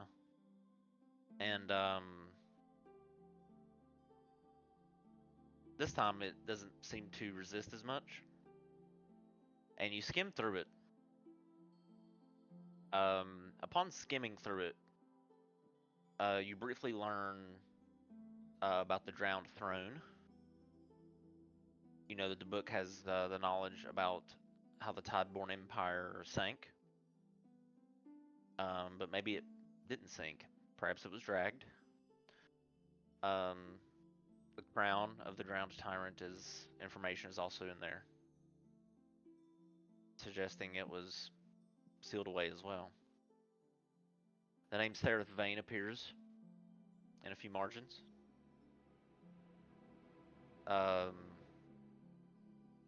There's a forbidden ritual page.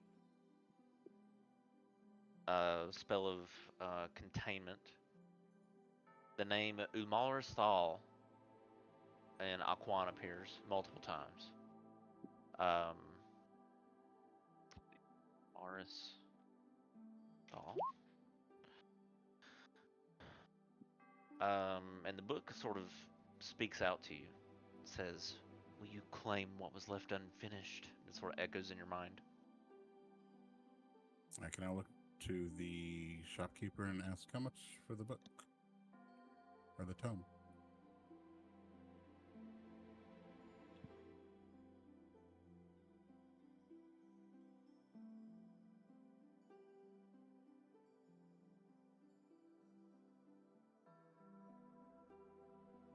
Shopkeeper looks.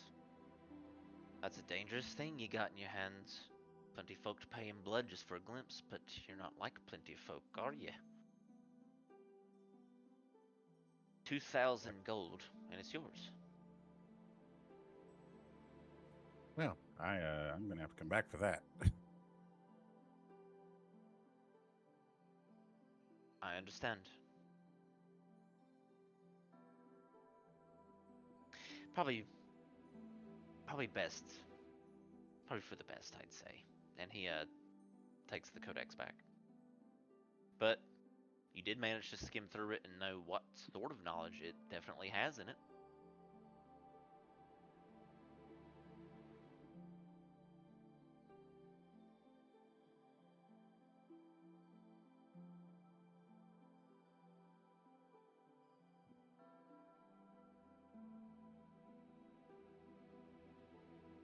What about it if we trade him some things that we have in the bag of holding to help decrease the price? You can barter. Let's see what he would be willing to do here. How about the wand of air bubbles that Poor Cuppa made that is technically useless? But he doesn't know that. He's not yet. His eyes and arrows would mention of a trade. Depends on what you got. If it's just trinkets and trash, you might as well keep them. But if you got something worth the ink in the book, I'll listen. He sort of leans forward. Wait.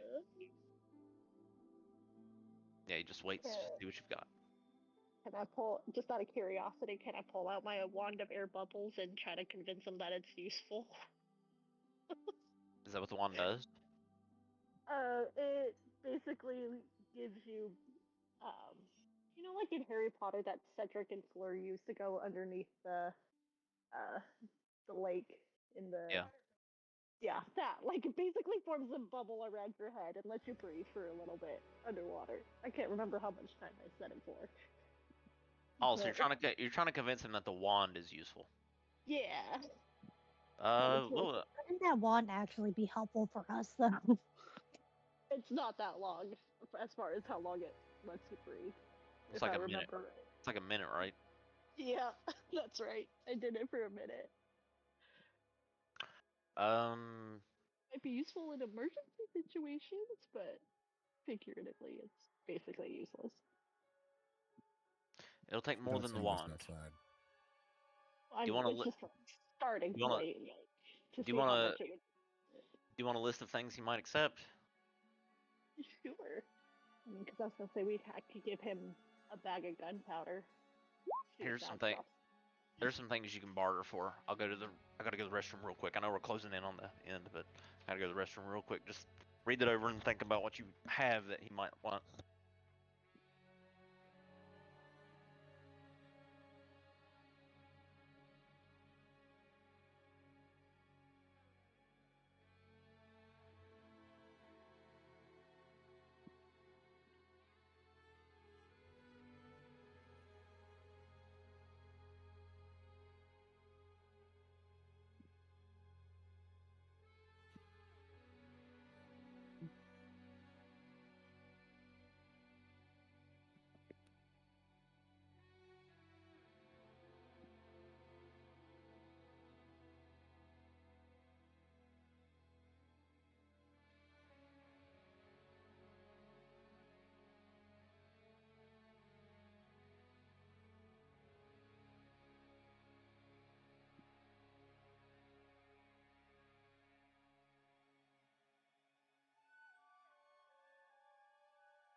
Okay.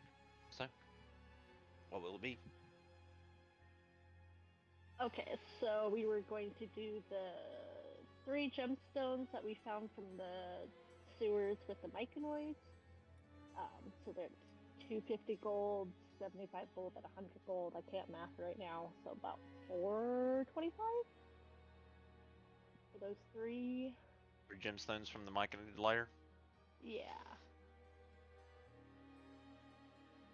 And the bubble wine. Just kidding. I mean, if he wants it and it lowers it down, I'm fine trading that, but I don't think he's gonna want it. But I can offer it. Let's see what else. What else did this say?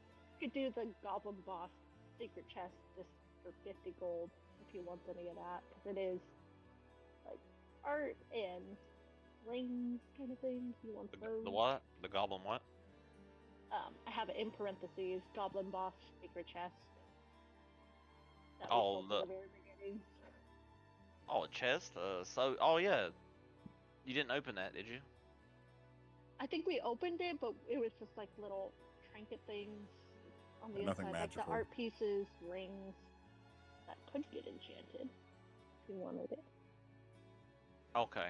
So it had art pieces and stuff like that. Yeah. Stuff's It's fun. like worth 50 gold, so that'd be like 475 if you're using the gold Okay. values that we assigned them. Okay. Would I get anything for the wand of air bubbles? Would that drop at all? Drop the total at all? Even if it's like 5 gold? So for all of that, let me see. I also have undercommon writings and a stack of undercommon books that we picked up in that first dungeon crawl.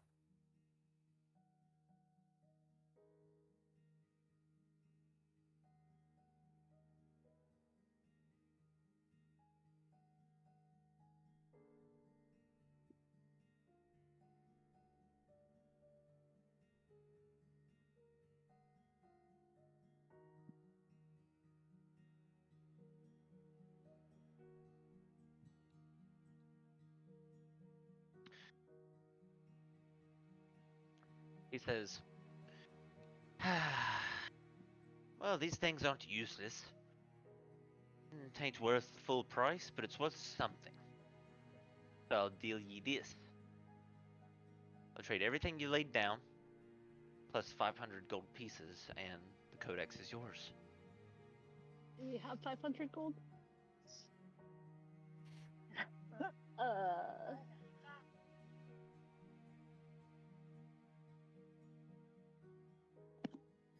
I could Well, contribute a little Ezekiel's- bit if we need to.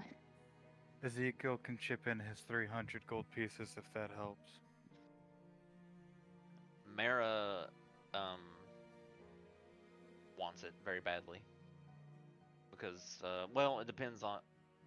Well, yeah, I mean, because she would have been there when you made the check, so... If she knows the information about the crown is in there, she's willing to pitch in. Just to be fair. Since she has money, and she's there.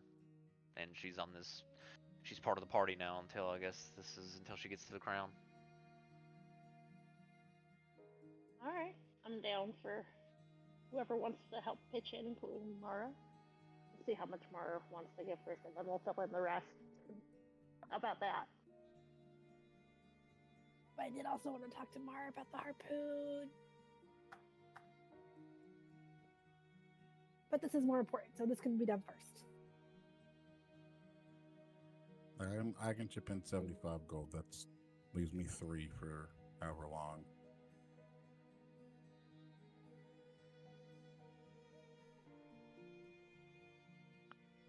She's willing to... She says...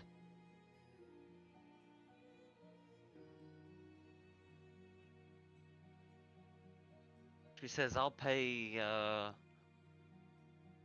the 500 if I get something in return from one of you. Perhaps a cut of future treasure. Or a favor. Sexual? Sorry. That seems fair. Otherwise, if not, then I'm willing to go 250 on it. And no other strings attached.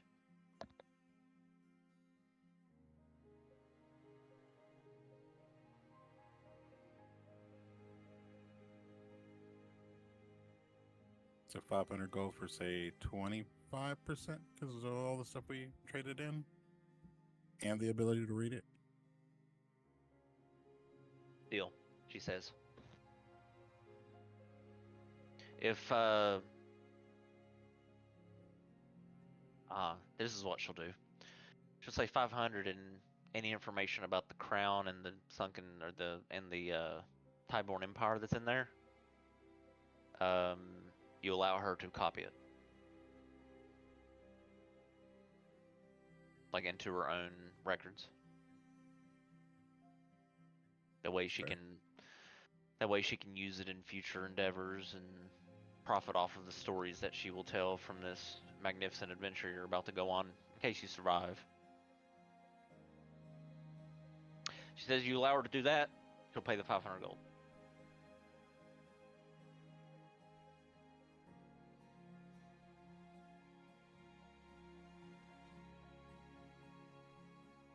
Deal? Works for me. Okay. So she has 300 GP left. Nice. As she puts down the 500 gold for it, and you guys trade the items out of the bag of holding, including the wand. He wasn't particularly pleased by the wand, but it does have some use. And there you go. You now have the Codex of the Deep. That's what it was called, right? Yep. Codex of the Deep, I think. Codex of the Depth. Okay.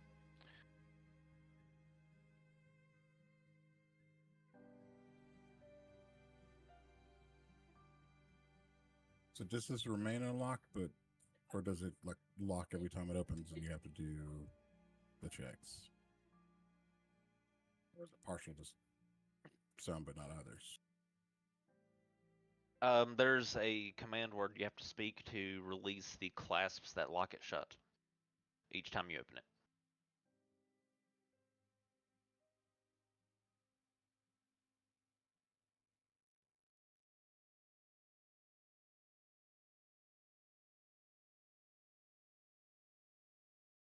And the scribe you bought it from looks quite relieved.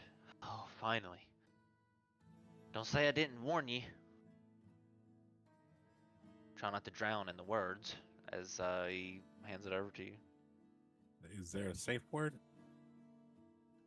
Like pineapple? Or Farfignugan?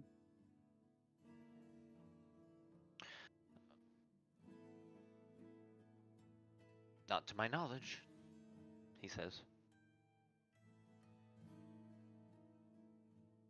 Interesting.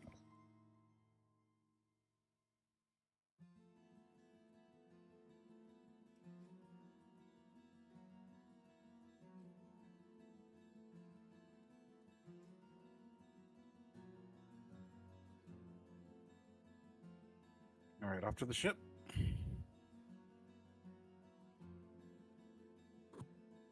Sail away, sail away, sail away. No. I just got that out of my house. Sorry, that song has been in all of our heads on repeat past couple days.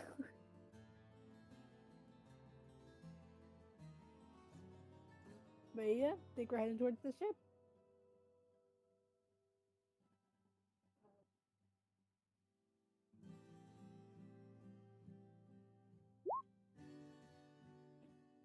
There's the command word. Niall Saren. Vale Saran. Okay. I tried. I will not remember that pronunciation. But I don't think I'm the one opening it, so it's fine. Well, the cool thing is you can't just shout it while the book is laying on a table somewhere and it just open. Like the person, whoever's holding it in your hands. You have to be really close to it for it to work.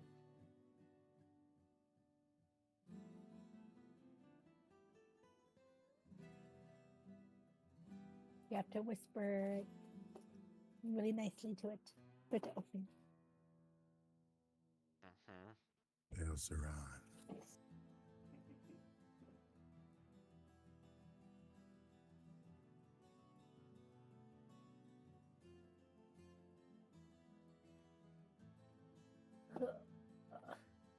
It's probably a good stop. Yeah, unfortunately, no combat this Oh. time around. That's okay. So I'm sorry, Not the but exposition, though. Not a Oh, yeah. storytelling. World building. oh yeah. Well, yeah, these sessions are necessary, and we make them quite good. So this all sets up the adventure from here on out. So you now know where the crown is because Madam Salt mentioned that it's resting in the peaks of Dragon's Reach. Yeah. So that would be, if you want to go for the crown, you know at least it must be in Dragon's Reach. Let's see. Let's look at the world map real quick. If I can get it brought up here.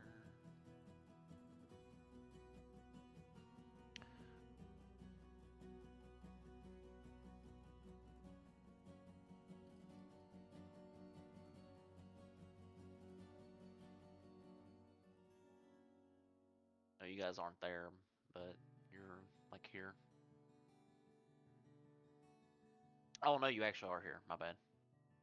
Reinhold. Yep, that's Dragon's Reach. So the crown is there in the peaks somewhere. That's all she said. That's all you're able to catch. I mean, you can go if you want to. You really go back to her and try to get more information. But supposedly the crown is there. Its resting place is there. So you at least know where the crown is. All right. And we will pick up 2 weeks from from there. now. Yeah, if we're waiting 2 weeks. We're moving next weekend.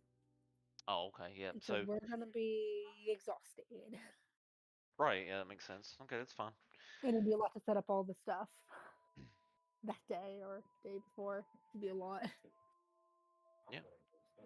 That's fine with me. All right. So the voyage on the Black Tide begins 2 weeks from now when you guys are ready to set out to sea on your adventure. Yay! Very cool. So cool little turn. I didn't expect it to go that way, but it's cool that you managed to rope Captain Boss in there. Now you don't have to look for a ship and all that other stuff. So that's good. We rolled I'm nat too scared to 20s. ask her, but any relation to Caldervoss? Even though I'm too scared to ask her about that. I was wondering if somebody was going to ask. Do you want I'm to know too now or do you scared want to wait? to. No, I'll wait so I can, in character, in actual playing, ask her, but I have thought it. I am wondering. But I'm too scared to ask her. I was wondering what I don't know if it's if a bad anybody was. question. Yeah, I noticed. The Yeah. Lou women are very perceptive.